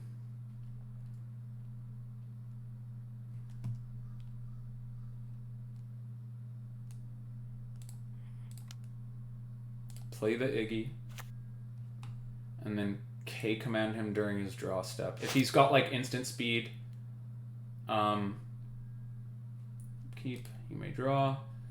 Okay, if he's just got a bolt, we die, but this is... Okay, come on. Come on! One time. Justice. Yeah. Yes! Oh, that was tight. That would have been a little less tight had we sequenced our lands properly. Damn. Alright, so let's bring in the Collective Brutalities and the Klothys. That felt good. That felt good to steal that game after that mistake. Collective Brutalities and the Klothys are the cards we're excited about. And then, like, to a lesser extent, I actually don't mind bringing in Endurances because we can, like, flash block with them. Let's put them over here. And also, they play Lurrus of the Dream Den, so it could come in handy in that regard. Fury... Well, let's cut Thoughtseize for sure. I don't know how I feel about Fury. Let's start by trimming 1, because I'm a little unsure of it. I doubt we ever hardcast it. That's one thing. Wrenn is actually not very good in the matchup. So we'll trim 1 for sure. Maybe this is... Oh, well, we probably want to play our Endurances. What is bad? What is just super duper not great? Tourach. Tourach coming in clutch in that game, right? Damn. All the 1-mana removal spells fine.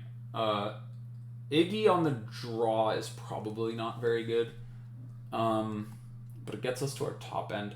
Let's cut the Fury, bringing in the Endurance. And probably also cut the Chandra, bringing in the Endurance. Notably, though, the Fury's a way to kill an Eidolon.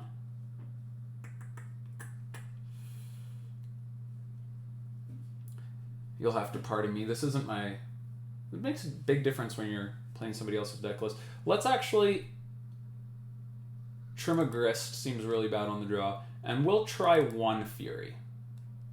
Let's try this out. See how it goes. Fury could also just be the thing that gets us across the line if we're... if we gain a couple bits of life and we're able to, like, kind of stabilize behind a Klothys or something and lets us run away with a game, potentially. This hand's kind of a clunker, unfortunately. With no ways of killing a thing on turn 1 and no ways of gaining life, and the Tarmogoyf being potentially pretty small, I think we're supposed to toss this back. Iggy, Fatal Push, Lightning Bolt. Okay, we'll try this. We've got some removal. We'll bottom Iggy.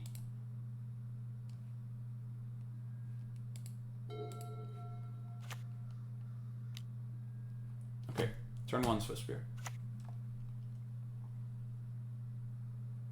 We get booped.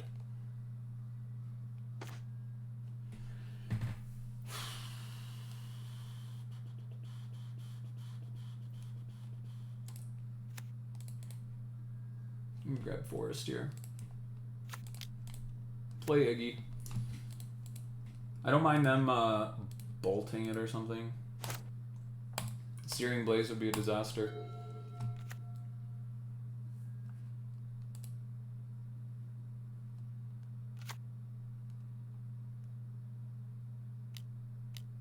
Yeah, okay. Yep. Like I said, Searing Blaze is a disaster.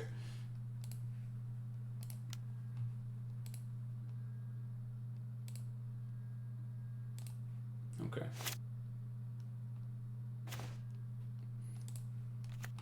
Alright. So I guess we're gonna decay this thing.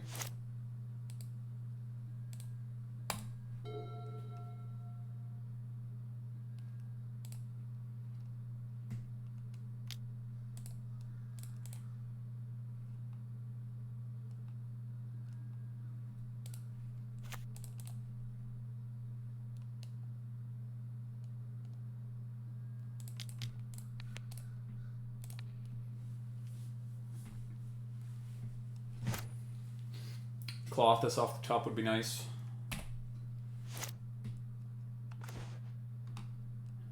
No such luck.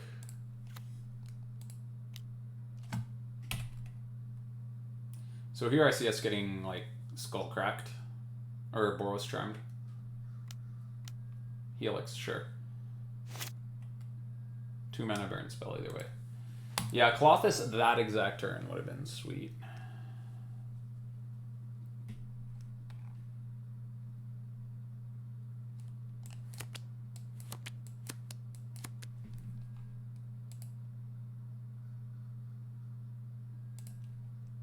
Clothis?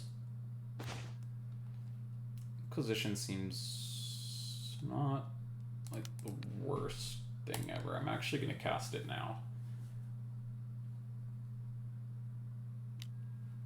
Okay, this is like a bolt. Searing Blaze, Deflecting Palm. I don't care about the Deflecting Palm until I get a creature, but I guess I don't care about anything until I get a creature.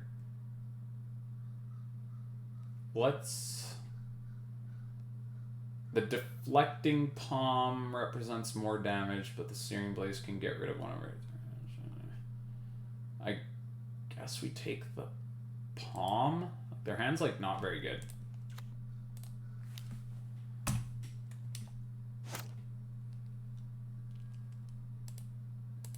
They just need to top deck some stuff. Imagine here they go like Sacred Foundry, put Lyris in hand. No? Already?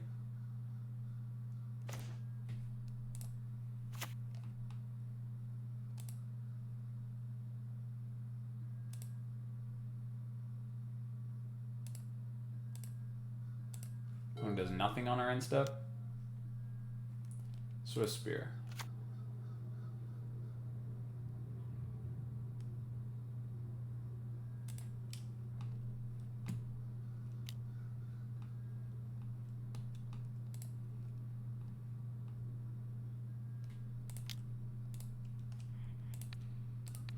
Push. Here. Oh, they want to hold on to their Sacred Foundry to trigger, that makes sense. Ugh, fetch lands. Okay, we'll pass. We're flooding. This would have been an absolutely fantastic opportunity for us to... And we want to hold on to these, sorry, in case we draw Collective Brutality. Ragavan. Okay, I can definitely deal with that. That's a fine thing for opponent to top deck at this time.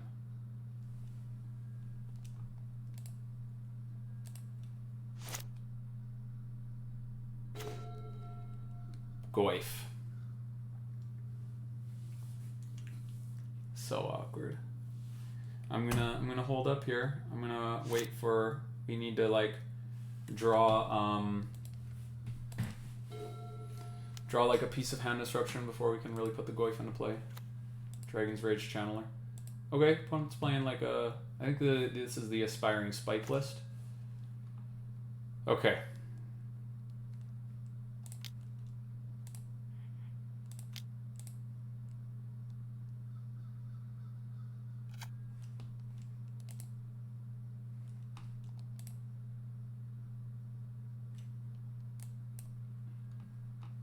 Discards a Searing Blaze.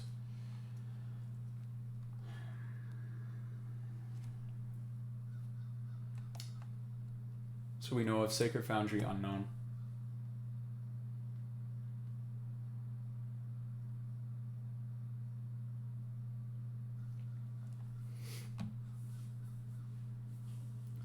So if I play the Goyf, we go to 3 and then die to a top deck Bolt.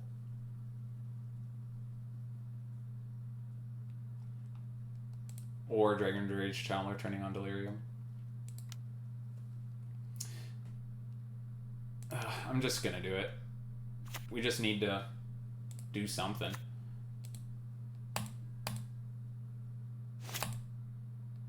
Like, yeah, we go to 3. Yeah, we maybe die this turn, but like it's inevitable. This draw go thing is not going to bode well for us at this rate. So here's a Channeler, and Searing Blaze is going to certainly hit this Goyf, because this is an opportunity to finally use it. So we're not dead this turn unless he turns on Delirium. We go to 3. Still no reason to fetch. We could grab basic. Fury! That's pretty good. We can kill both of these Dragon's Rage Channeler. Okay, so we're gonna go to 2 here.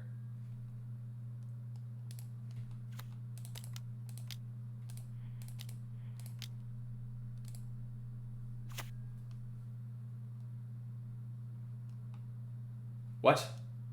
Oh, okay. The trigger got hidden under the, oh, that freaked me out. Okay.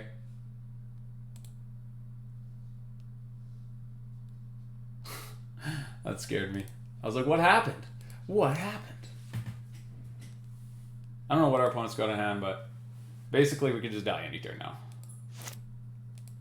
But we've got 4, 5, 6, 7...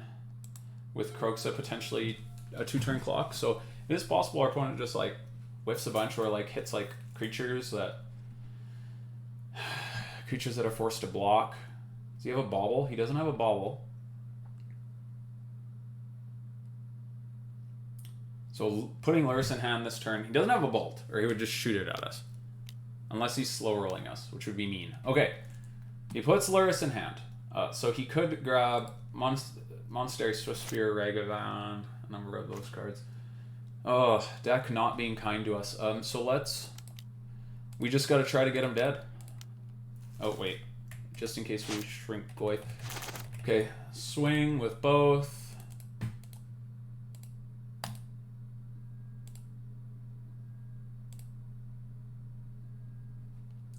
Opponent to 6.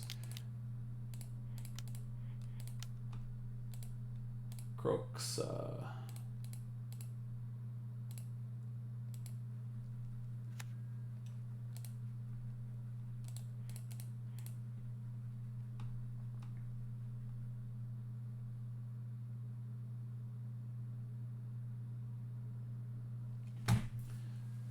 He discards Lurrus. Okay, so he discards Lurrus. What does that mean? What does he have in hand?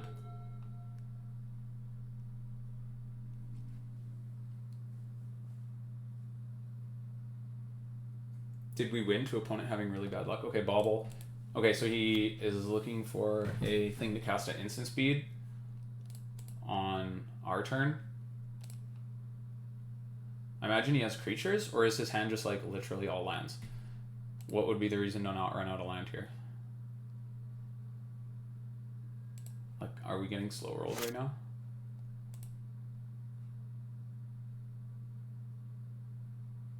If you got it, just get me, would you? Yeah, okay. That's fine. That was also hella close. Okay, being on the play will be sick, right? I don't think I'm going to change anything.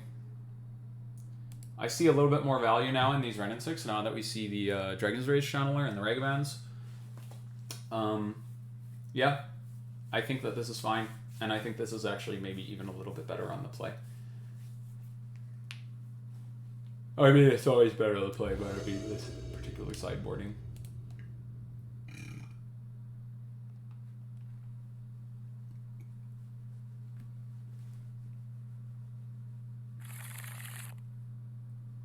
Yeesh. One-landers, don't do this to me.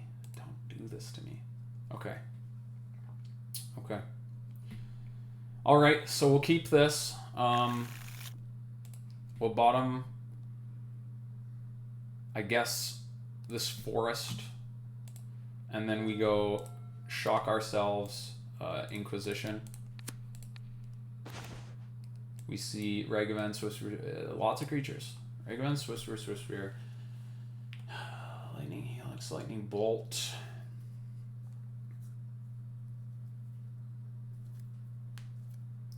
So I think I'm supposed to leave him with the Ragavan to incentivize him to playing it, because then we can go push and then steal something else. Or maybe I'm supposed to snag it because I can... Then I don't have to play around silly dash nonsense. Either way, he's on a 1-lander.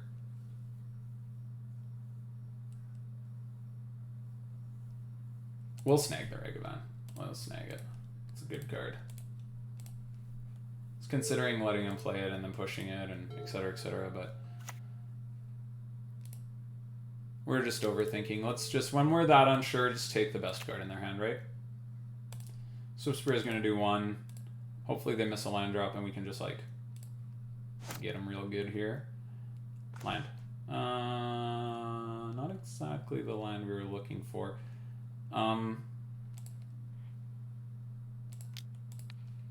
Inquisition here.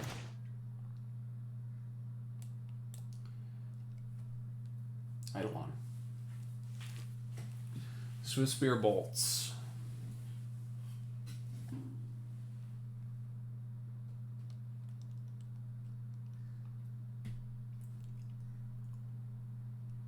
Here I'll take Swift Spear 2. And then we'll take 3 here to push the other Swift Spear, or if they hit land and play Eidolon, I guess we push the Eidolon. Does it bobble? Okay. 2, 3, 4. Okay. So we know they didn't hit land.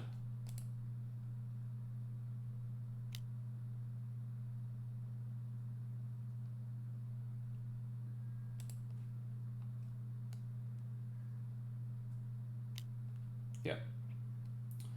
Bolts us. Let's fetch, grab Blood Crypt, shock ourselves, and push the Swift Spear. We're gonna go to 11. Clothis. Clothis. 1 time. Give it to me. Damn it.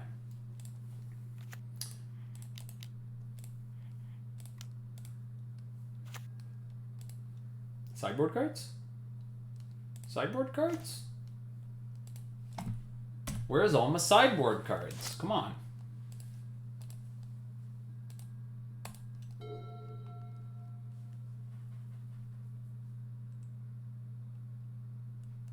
Opponent's got like a bunch of burn spells in hand, so we're not gonna use those sideboard cards.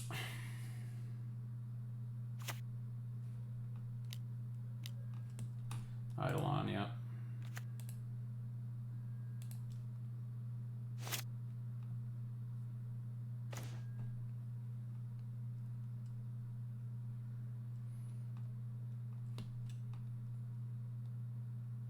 Let's see if he wants to trade before we edict here.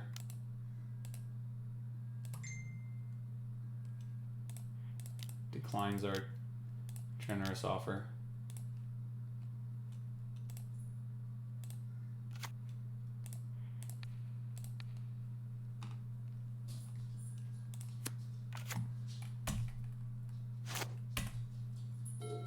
I mean, they just have lethal in their hand over the course of a couple turns, so we really need to draw a sideboard card here. Collective Brutality obviously would be the best possible card we could draw.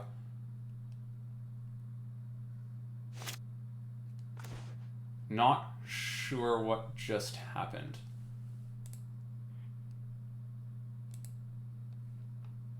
They played a tapped snow-covered mountain? I'll discard Swamp here. I'm not going to play land anyway for Collective Brutality purposes, but they're going to... I don't get it. They have Bolt in hand.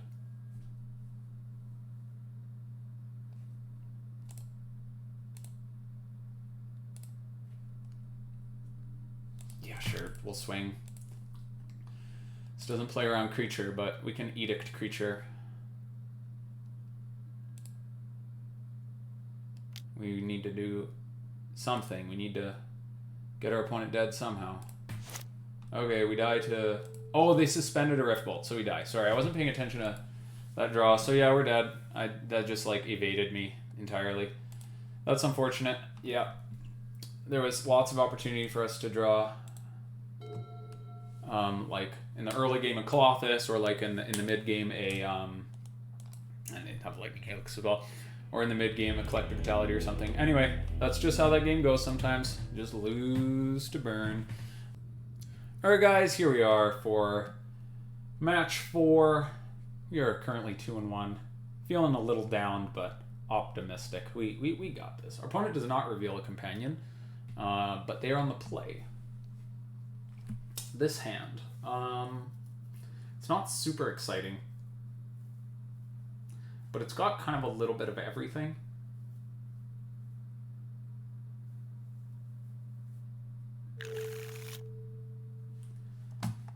I think it's awkward not having the second red source. This forest. Let's mulligan. This is not much better. But we'll keep still. I don't think we care about second Iggy. The other hand might have actually been better, but I don't want to go to 5. And this is kind of one of the struggles of playing this archetype, is that often we just don't know what our opponent's playing, and I still don't know what our opponent's playing. So we have a couple options here. We could play Iggy now, and then turn 2 go Inquisition plus Bolt, and then turn 3 kicked Tourach. That sounds pretty good.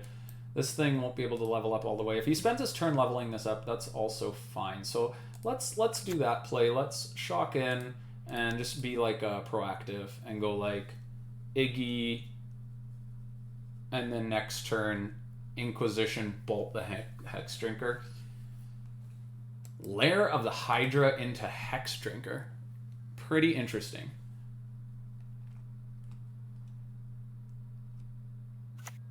Okay. But hey, we're going to play a kicked Tourach. That's also pretty interesting. You don't see that every day.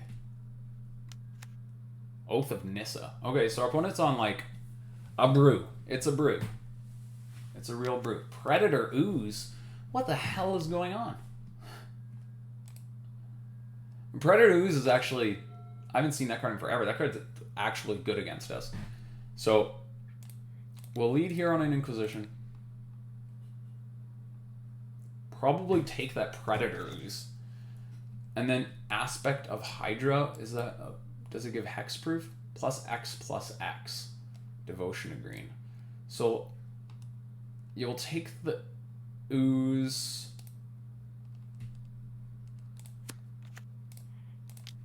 Bolt here.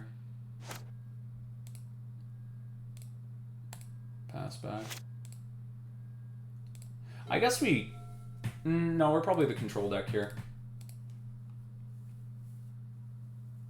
Oh, there was no reason not to serve with Iggy. It's not like he's going to block. I guess we should have served with Iggy.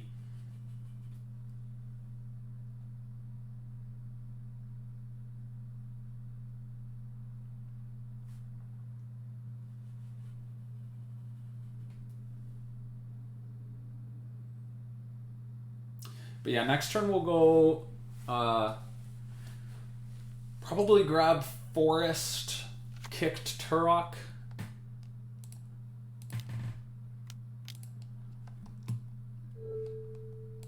Okay. I mean, you got a 2/2. Okay, he's trying to beat us up.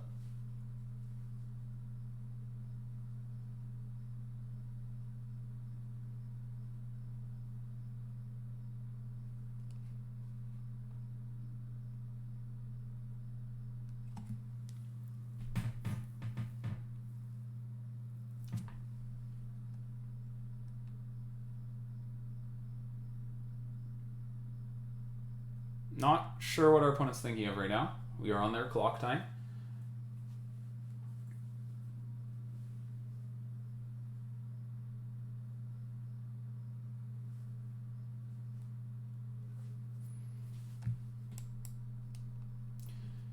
Till end of turn becomes an XX Hydra creature, still land can't be 0. You control 2 or more lands. Enter stabbed. Okay. So yeah, he's got this Nykthos Shrine to Nyx. This thing obviously can get huge. That's kind of the plan here, I suppose. Does it have trample? No.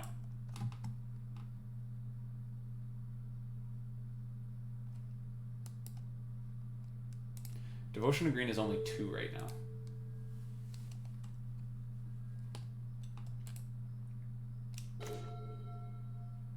Okay.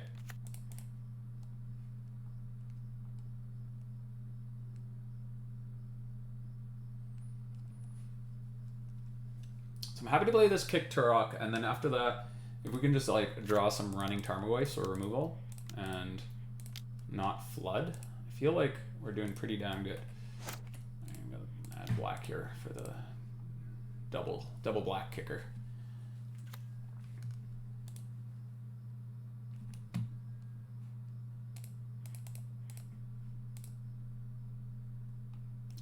We discard Forest, so his hand is only Aspect of Hydra, which will give +2/+2.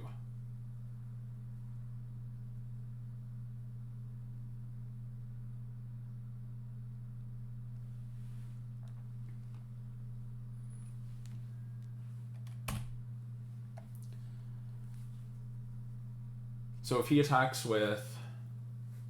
we'll see what happens. I'm just thinking here, you can make this a 2/2, but not pump it unless he draws a land. And then become a 4/4. Okay. So we can make it a 4/4.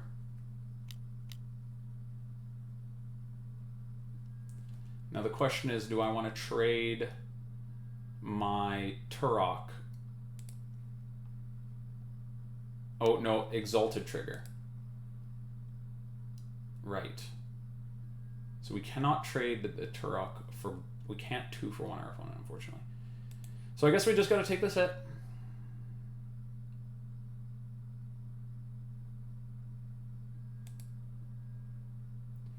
And again, a Goyf would be nice. Or Kroxa or something. Hey, Lily. Lily's not bad, so we can get rid of that... we can get rid of that Aspect of Hydra, which is relevant for a couple reasons. It's going to stop him from being able to pump his Lair of the Hydra. But additionally, it's going to grow our Tourach. So here I'll send with Iggy, I think, because why not? Yeah, that's fine.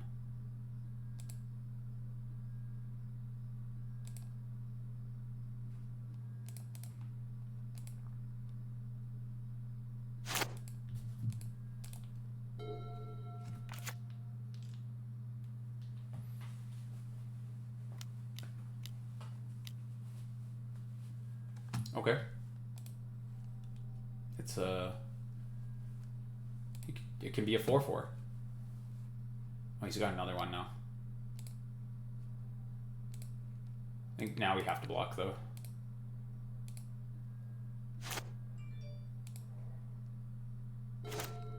Bolt. So I guess we'll edict him and then bolt the lair.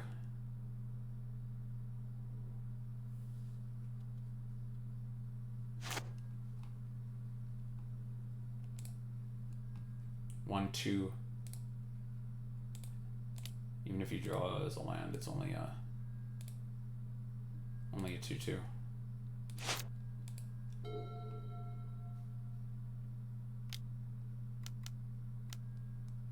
Toski. Okay. I mean, I can just edict that.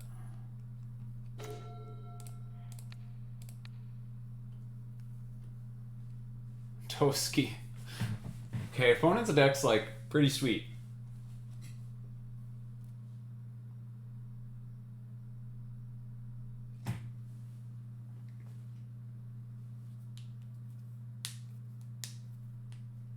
What will you sacrifice? So many choices. But we still need to top deck something great.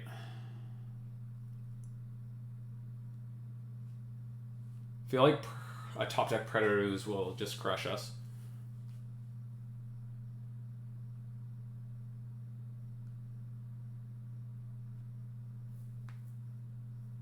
Okay, opponent. I know it sucks, but sometimes you gotta discard your Toski. Alright, Iggy. Doing work. Far superior to Birds of Paradise, but no Ragavan.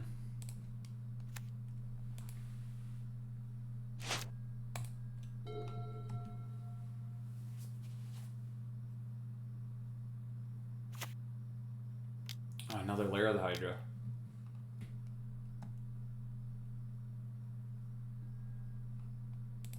Yep.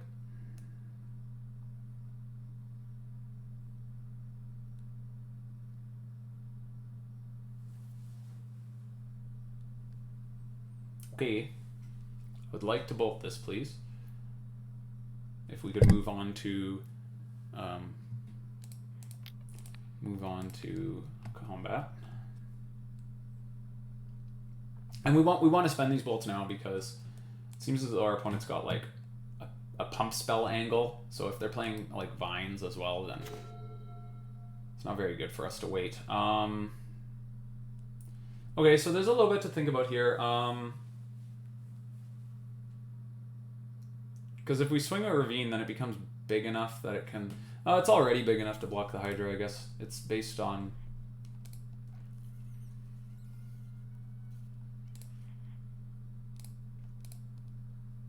Hard choice. Let's just jam the Wrenn here. Oops.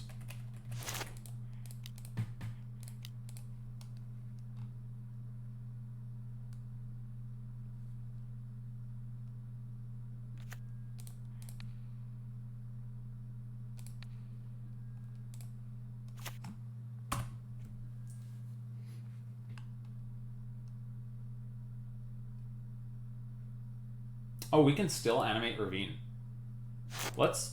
Maybe he'll like attack with the lair and we can block trade with Ravine. Maybe it won't see it. We can block trade with Ravine and then pick Ravine back up with Wrenn. We don't even need to... Yeah, we don't even need to fetch. He attacks. Let's animate Ravine.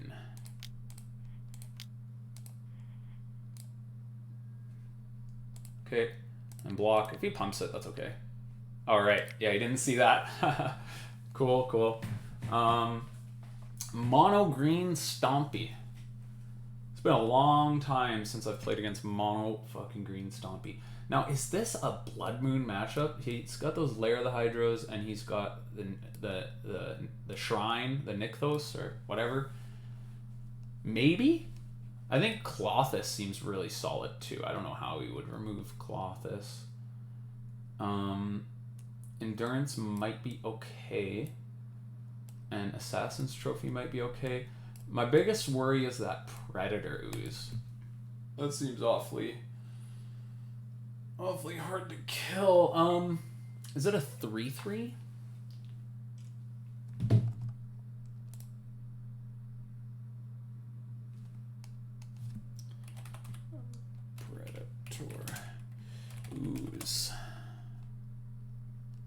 Predatory Ooze is a 1/1. And Toski is indestructible. You know what? Let's bring in Collective Brutality. Kills Toski and Ooze. Seems pretty solid. And then what's bad? Wrenn is great, Bolt's great. I think I'll cut the Thoughtseize, but keep the Inquisitions. Maybe we'll trim a couple Inquisitions. Fatal Push is great. We want all removal. As much work as Tourach did in that match, I don't know that that's actually what we want to be doing. I think we just want to be able to kill creatures, so let's cut that. Tarmogoyf's a lot better at blocking, especially on the draw. Tourach's worse on the draw, for sure. Kroxa also seems kind of... Sulfur cards actually seem decent. So maybe we just trim one of our 3 drops to ensure that we're kind of running smooth. I'll trim a K command. All it does is really shock. I think 1 K command's probably fine. Okay, we don't have red source, but the only red card in our hand is this Lightning Bolt. We've got Push, Abrupt Decay, Tarmogoyf. I think Tarmogoyf seems quite strong in the matchup. We'll keep and just hope to peel a red source.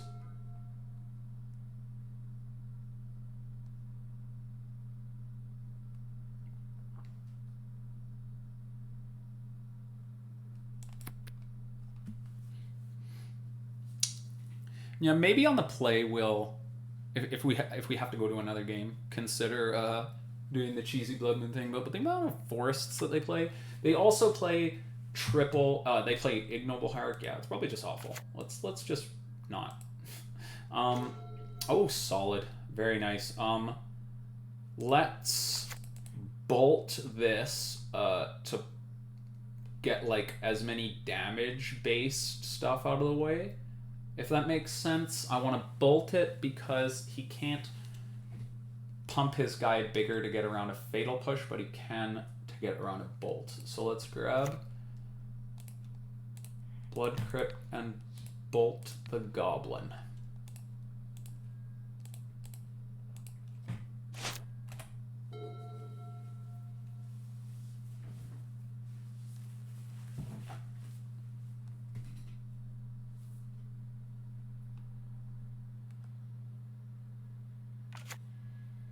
Okay, now I feel like maybe the Blood Moon. What is this? Oh yes, green creature can get +1/+1 whenever green creature scry. Okay, Fury is pretty nice if we can draw what we need to draw. I think we get to ignore that right now and just jam this Tarmogoyf, right?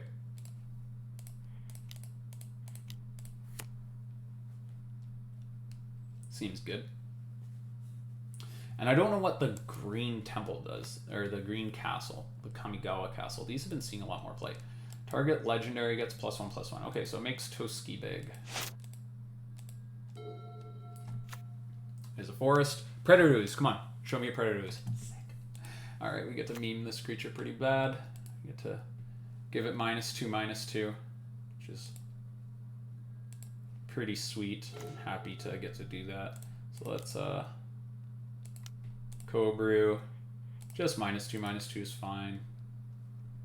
It's gonna Gorgoyf to get to add sorcery.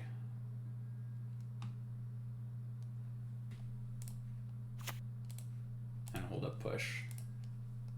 It's all good, man. These are good plays. Good plays here on Ironworks MTG.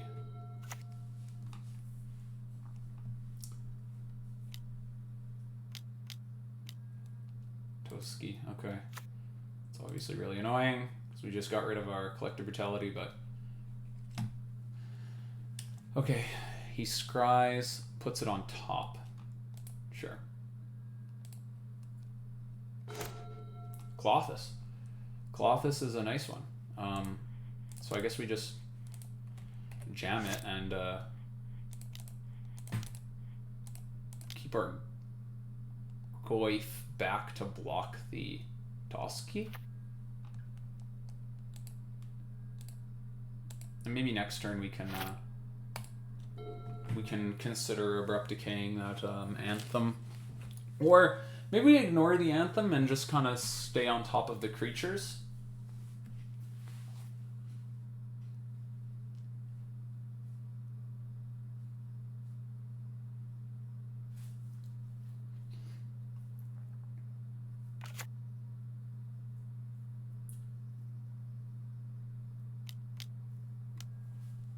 Another Predator ooze.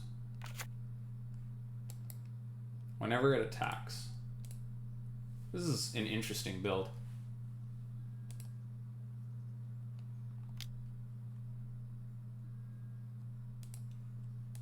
Block here.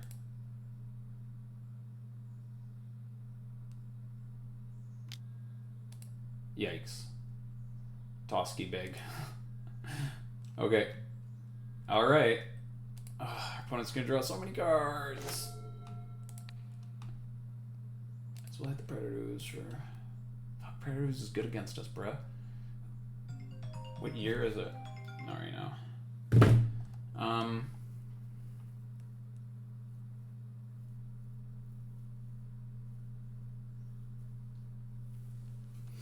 Jeez. Jeez. It's indestructible. Indestructible. So I guess we just pass here and like we could make him discard and pick up our Goyf, I guess. There's nothing really to kill. We could also, I guess we could kill the Anthem and slow the clock, and then that whole, yeah, we'll do that. And then we hold up push for the Lair of the Hydra.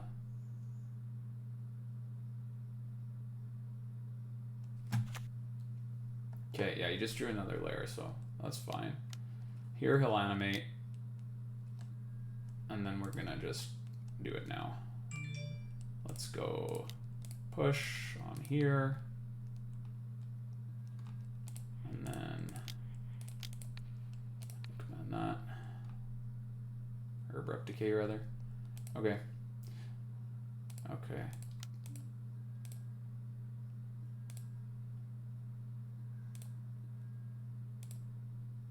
Yep. Alright, my kingdom for another Collective Brutality to deal with this freaking Toski. No, it's not happening. Not today.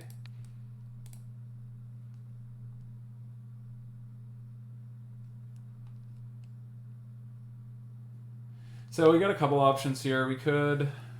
well, no, there's no need to cycle the Peatland yet because this comes in tapped.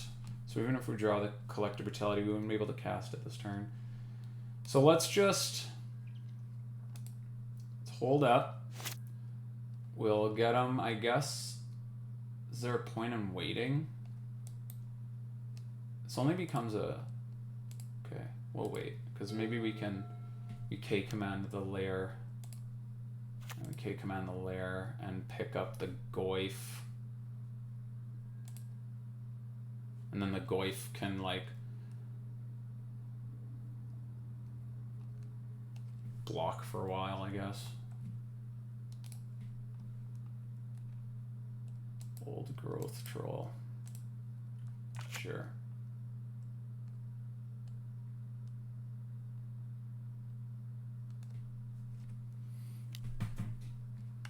Rancor.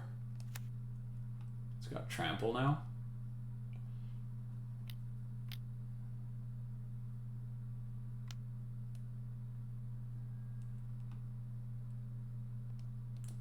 Yep. Well, am I supposed to push that off a cliff this turn or next turn? I guess we could wait. Or not push it, but rather decay it. That's only a 2/2. Let's do it this way. Let's go K command, return creature, deal 2. So return Goyf, 2 on that. And we take less damage. We can play Goyf to block with and then decay the troll.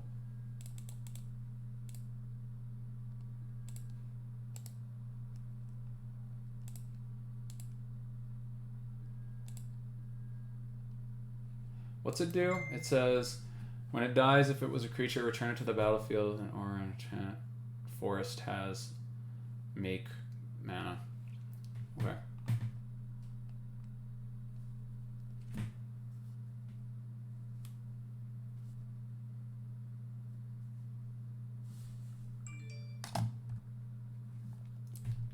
Okay. Phone's blowing up. I have to stop and check that after this game.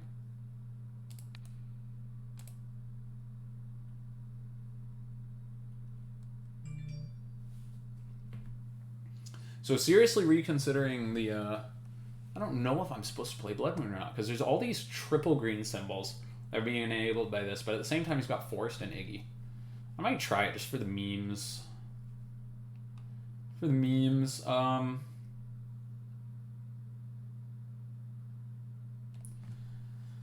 I wish we just drew Collective Brutality. Why can't we just draw Collective Brutality? Let's play Blackcleave Cliffs, and then we have to decide. We could, if we go Peatland draw, we just take. Even if we co-brew, we take 7. We could kill the Toski though, and he doesn't draw a bajillion cards. We could. Let's just play the Goyf. Okay, we're gonna play the Goyf. It can block the Toski. We're gonna take 3 and then Abrupt Decay that Growth Troll during combat, I suppose. Put my phone in my pocket where it's gonna be less disturbing to the viewers.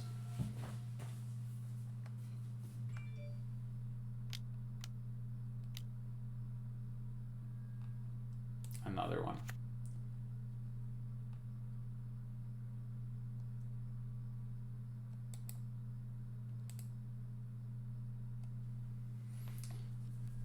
If this is meta, we need to play like Languish, right? How sick would Languish be here?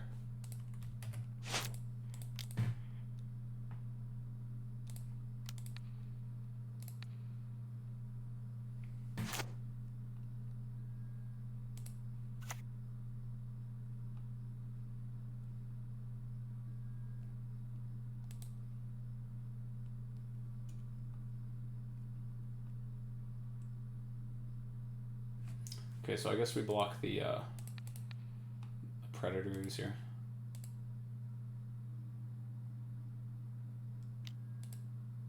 Okay, that'll do it. Alrighty. Okay, going into game 3. We're gonna try this out. We're gonna try the Blood Moons. The Lilies are very valuable. The Collective Brutalities are very valuable. All these Edict effects very valuable. Now with the Blood Moon in the mix, though, I'm reconsidering Kroxa because of the double black. It's probably still fine, though. We'll cut 1 Grist, as the destroy is not as great. We have plenty of ways to destroy, and an Inquisition. Let's try this out.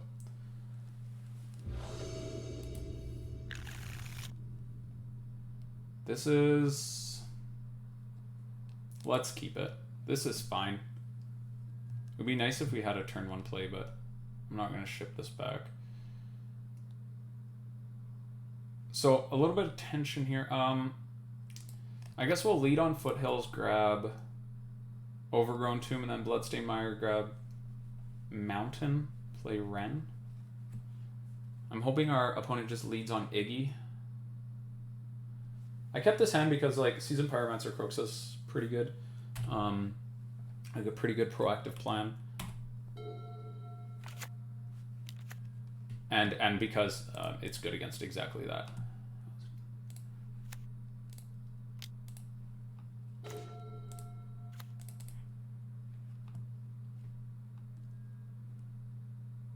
Mountain.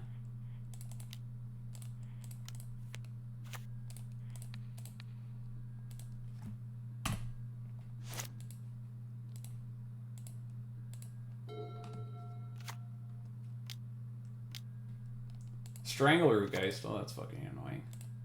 Obviously, that's annoying.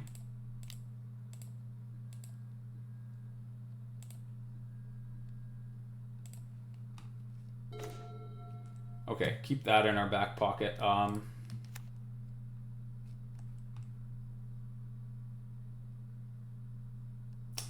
So I'm definitely shocking in here, but do I want to... I can go Seasoned Pyromancer, discard Kroxa land. Let's do that. Yeah, that's fine. Let's do exactly that.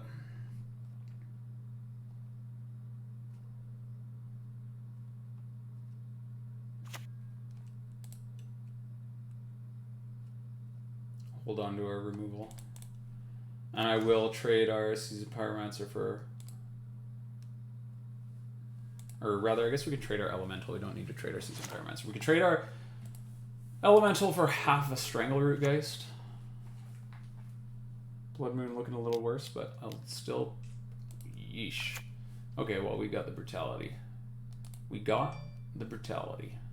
It's nice. And yeah, we'll block here. Let's get this formality out of the way.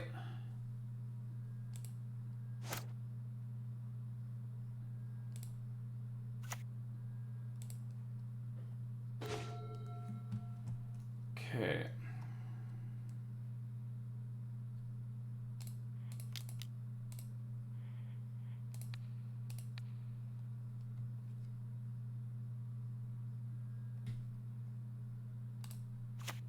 Shock this in. Pick up Bloodstained Mire.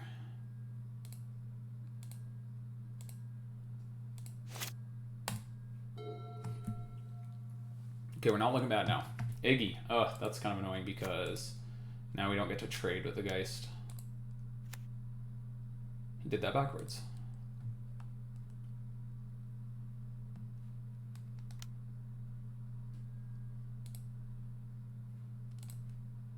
Still block.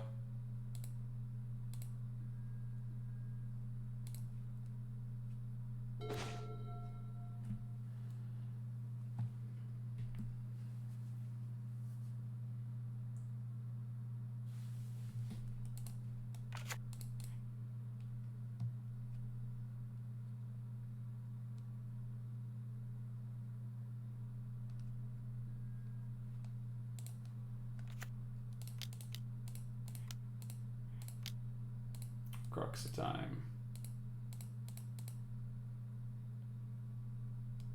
Oh wait, what do we want to exile carefully here? 1, 2, 3, 4, 5, 6. So we only get to keep one card. I think I would rather keep my Seasoned Pyromancer around than continue picking up lands with Wrenn and Six. Maybe that's wrong. That's what we're going for.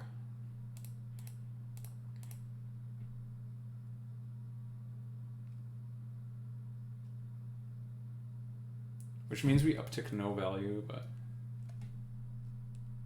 whatever.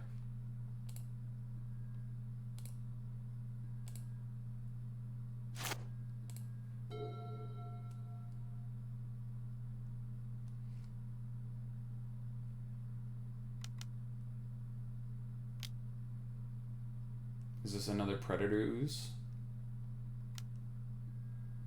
It's a Toski, sure. Happily get rid of that.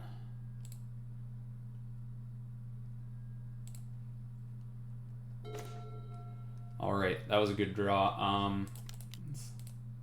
First things first, get that the hell out of here. All right, our opponent scoops. It's good enough for him. Also, notably, we can combine our ping and K command on the Strangleroot Geist. I'll probably go land, ping, K command, make you discard. You go down to one card and just have an Iggy and attack with the Kroxa, putting you to 0. Perfect. All right, we take that game and we go to game 5, or match 5. All right, guys, here we are for match 5. Trying to cash out the league. We're 2-2. See how we do here. This seems fine. So we're on the draw. We can go turn 1 Inquisition of Kozilek, or we can play a Ignoble Hierarch. I guess that's going to kind of depend on our opponent's sequencing and what we top deck. So if I top deck like a Lily or something, we're definitely going to lead on the Ignoble.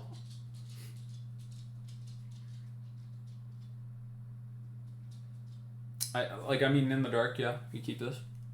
Seems okay. So yeah, we'll keep.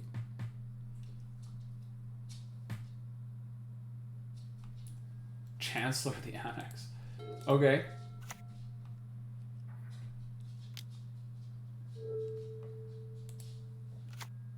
Ragavan right away. Alright, well.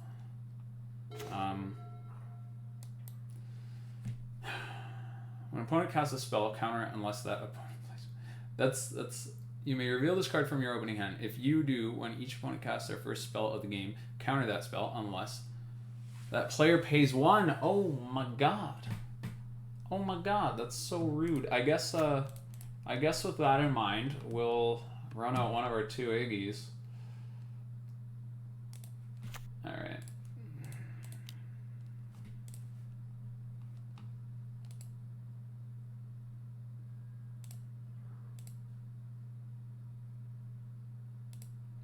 And I have no clue what our opponent's playing. Is this meta? Just kidding.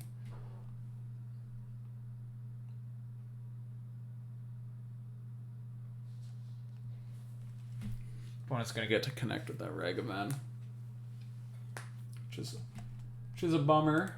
That's pretty sweet though, playing the Chancellor and Ragavan on turn 1 to protect it. It's some cool deck construction. A Tarmogoyf. Our opponent gets to take our Tarmogoyf. This is a sad day. This is a sad, sad day. Yep.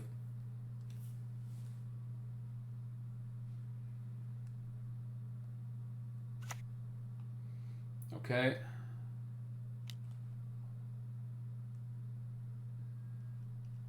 Insolent Neonate. Guys, I'm not gonna lie, I'm confused. I am confused.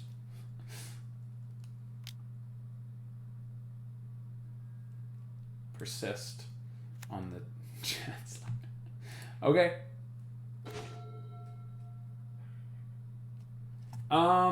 Okay.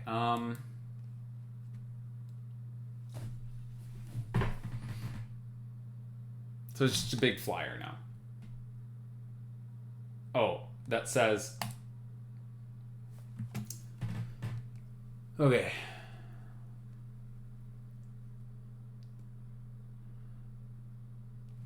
Whenever we cast a spell at all, counter unless you pay 1. Okay, so we're probably just out here.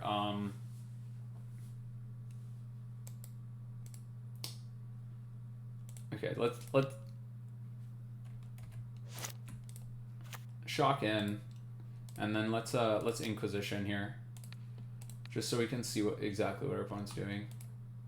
Just for information. Kind of already accepted that we've lost this game. Our opponent's got Ragavan to make treasures, and they're taxing us. And okay, so it's just like some kind of crazy Reanimator deck, and I feel like Ragavan's a weird fit. But let's scoop up now. I assume they're also playing Archon and stuff, so we know what to do. We got to play some Graveyard Hate. So Ingo Spellbombs, Ingo Endurances. Colossus is a maybe. We should probably also consider Assassin's Trophy to deal with a big target. Blood Moon, Charma, Ancient Grudge, Force Vigor, Collective Brutality. Collective Brutality might be okay. I think Colossus is way too slow. And I think Chandra's probably also too slow. Let's cut Chandra. Let's keep all of our discard. We have to deal with a turn 1 Ragavan, which is also kind of annoying. This deck's like attacking from multiple angles. It looks really sweet. I don't know if I'm just like got my head in the sand. I have no idea. Let's cut Lilies. They seem really bad in the matchup. But they do Edict onto a big dumb thing. Maybe we'll keep 1. Trim Wrenn. This might actually not be terrible.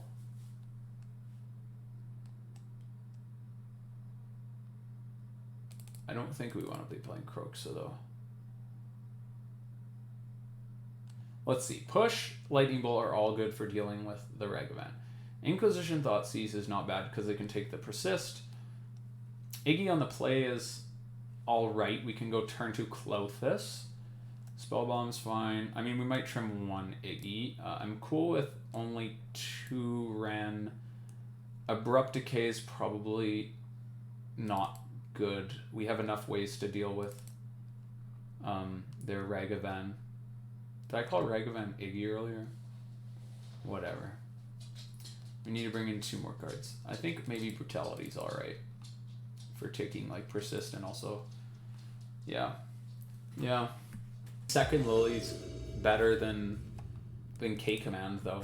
Maybe we did that incorrectly. Okay, let's keep this for sure. We've got turn 1 Spellbomb unless he... Turn 1 Spellbomb and also we've got a Fatal Push. Hopefully he doesn't reveal that Chancellor again. So that really messed us up last game. It is not.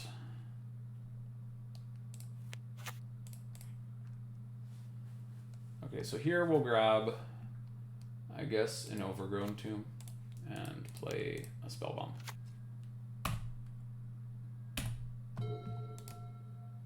I'm gonna turn off auto yields because you know what? I have no idea what this deck does. It's already surprised me a number of times.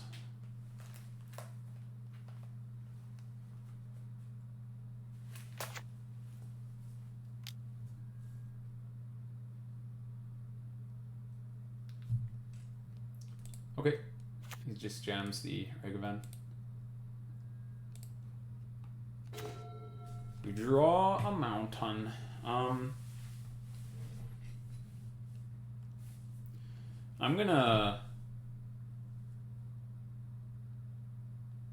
I think I'm gonna Brutality 2 modes, pitch the K command. Let's do that.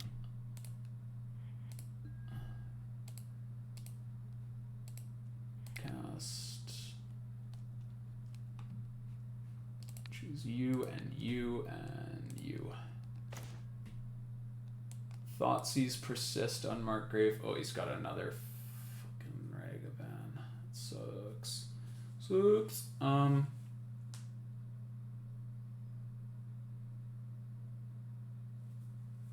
I mean, maybe we just don't care about persist because we have Spellbomb up. We could take the Thoughtseize to protect our Tarmogoyf.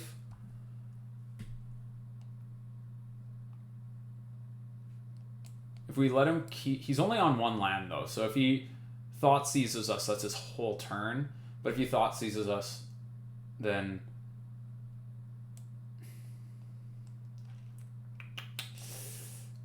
I would like him to play this Ragavan. So if we take the Thought... Yeah, let's take the Thoughtseize. Because he'll play the Ragavan. And then we can push it and play Goyf and hold up Spellbomb anyway. He draws the land. So now he can dash Ragavan, which is a big bummer. He's bum air. Yep. He dashes Ragavan.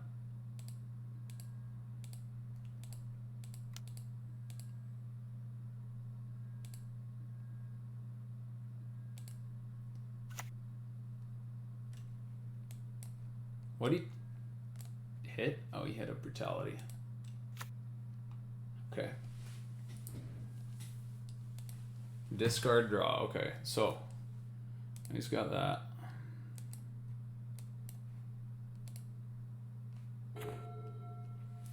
All right, Blood Crypt.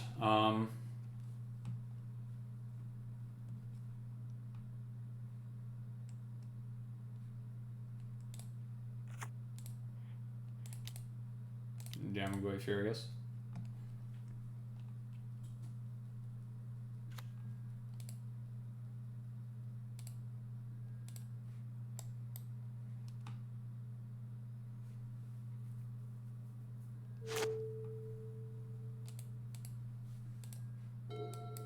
Unearth this 5. Long ways away from that. Not particularly afraid of the priest yet. Okay, there's a Ragavan. Swamp. Priest. Sure.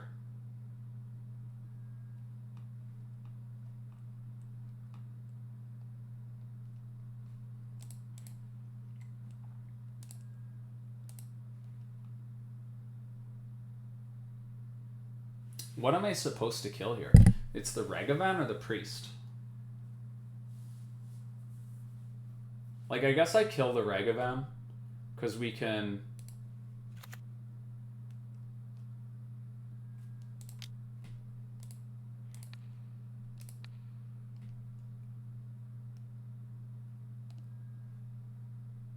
This is fine.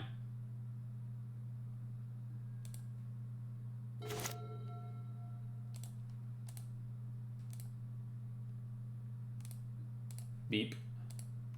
We know our opponent's whole hand. It's persist, unmarked grave.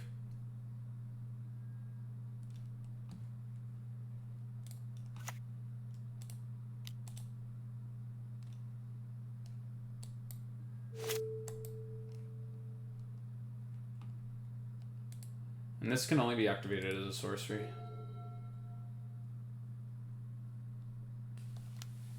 So, no Spellbomb shenanigans. Okay. Unmarked grave. You may unmark a grave.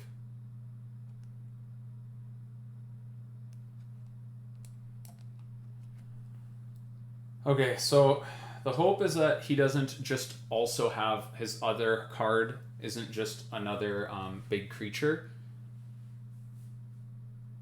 because he can stack it where he goes to hit the creature, and then with the persist on the stack we spellbomb him, and then after the spellbomb resolves with the persist on the stack, he can discard the big creature to the insolent neonate.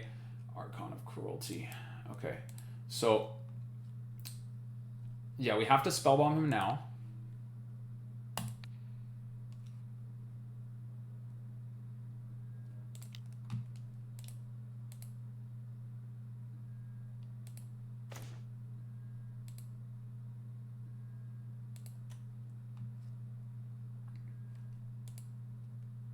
He's got Persist Unknown.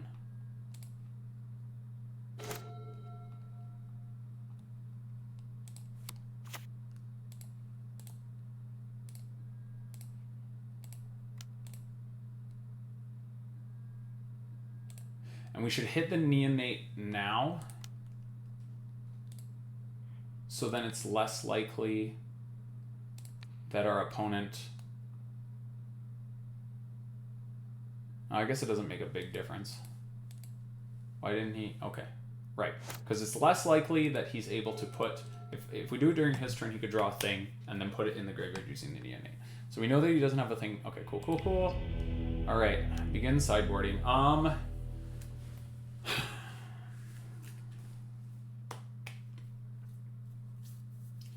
Yeah, I mean, I don't think we could really do much differently. I'm kind of on the fence about Lily now, because it does just deal with a big dumb creature. Maybe Fury's just worse, and like we have enough ways to deal with Ragavan. Let's actually play the second Lily, because it can Edict. Oh, you know what? I forgot. We said we were going to... This is fine. We've got Endurance. We just need to draw a green card. No turn one Ragavan, please.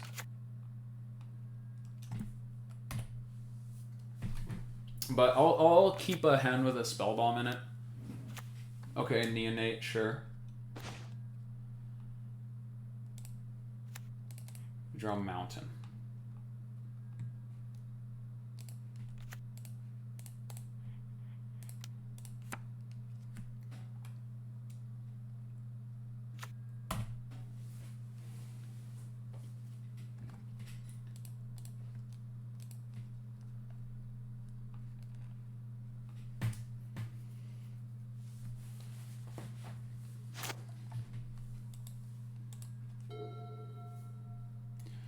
Graveyardy combo deck.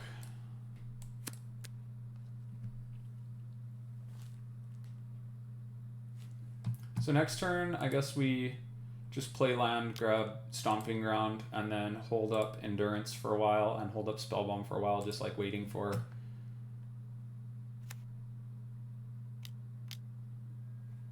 Okay, there's a Priest. Sure. We can Brutality the Priest. I'll probably... I'm going to take 3 here. Yep, I'm not scared of a Neonate. So let's... 2 modes.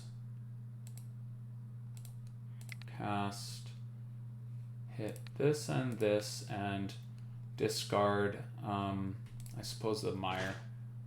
So we see Thoughtseize, Persist, Ephemerate. Unmarked Grave. I guess I'll take the Thoughtseize.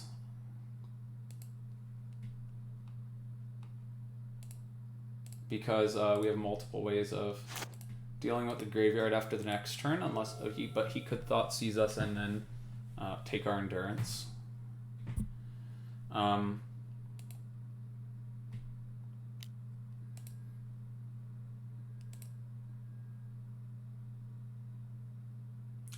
I could also next turn consider Brutality plus Persist. Oh my god, he just draws the Thoughtseize anyway. What a guy. Okay. It's not bad.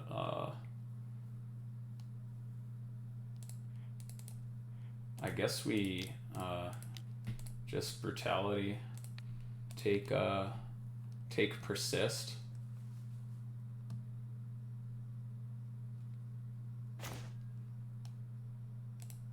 Yep. It's got Ephemerate and Unmarked Grave.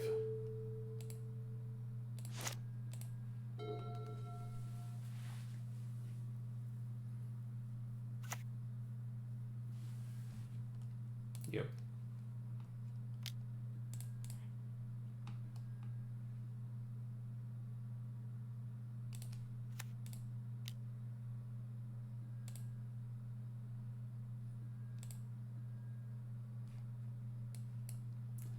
Ephemerate seems weird in this deck, but okay. Wrenn and Six. Sure.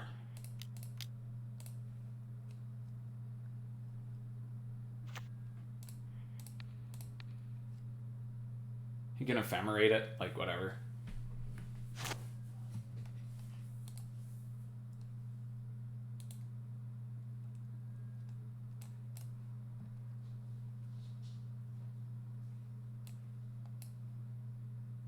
He discards Ephemerate to it.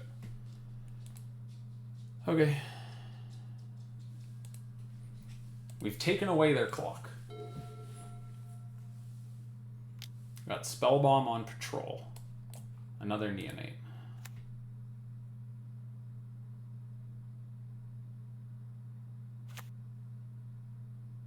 I guess the K command would actually be really solid here, because we can take the Unmarked Grave and pick up our endurance. No such luck.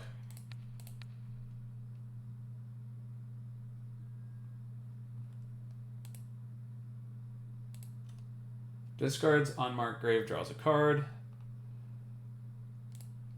And we just have to we just have to hold on to this Spell Bomb because we just can't really beat an Archon otherwise. Maybe we should have brought in Blood Moon. Ransack the lab. Look at the top 3 cards of your library, put one of them in your hand and rest in your graveyard. Sure. Seems good in this deck. A Ragavan.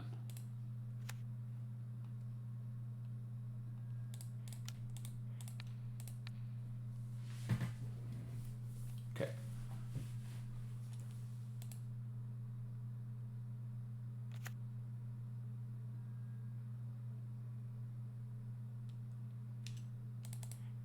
Then the library here.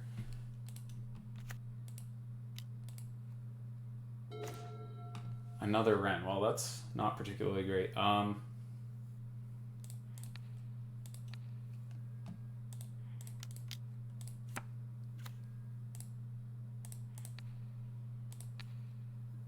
We have a bunch of lands. We will hold on to the bunch of lands. In some weird world where we just go land go, land go, land go for forever. And then, oh, am I supposed to Spellbomb him? Or no, wait, if I Spellbomb him, it still goes away, right? One card in hand. Like, we could probably just beat this thing, no? He's got nothing good in the graveyard. Let's hit him.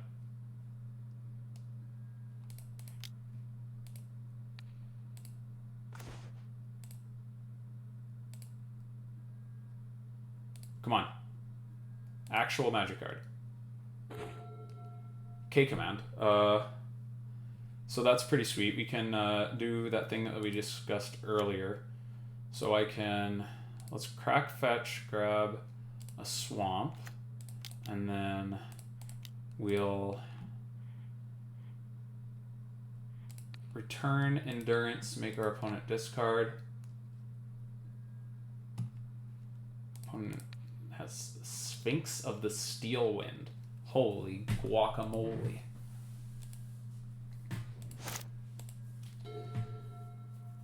I have to hold off on this endurance for a little bit because I'd like to find a creature to clock with and hold it. Oh, ooh, that's not nothing, I guess. And I'm going to hold on to these lands because it's starting to look very realistic that we can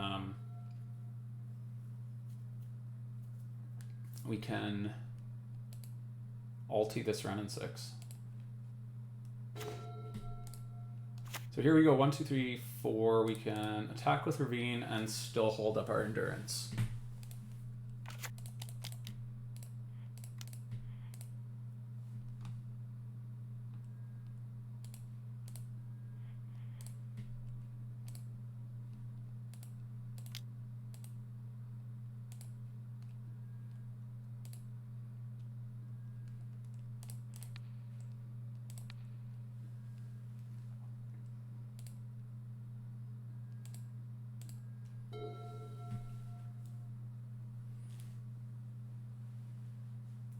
So we flash an endurance on the end step because it's lethal.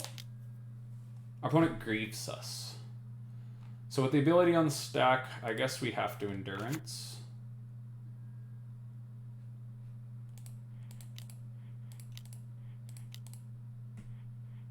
Cast. Endurance. Target you.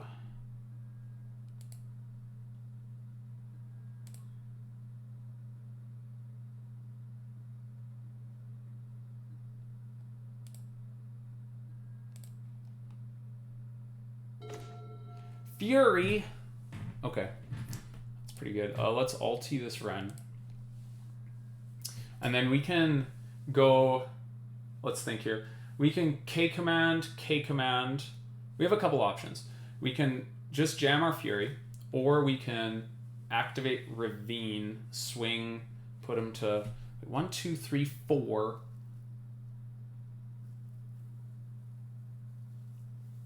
Okay, we can kill him over the course of a couple of turns. We also have Collective Brutality to drain him. Let's see. 2, 4, 6. 4, 6. Puts him to 1. I don't think he can just out and kill us next turn, right?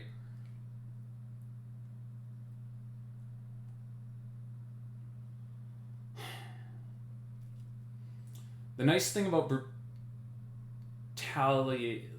Let's cast Brutality first and see what he has. It's going to do 2.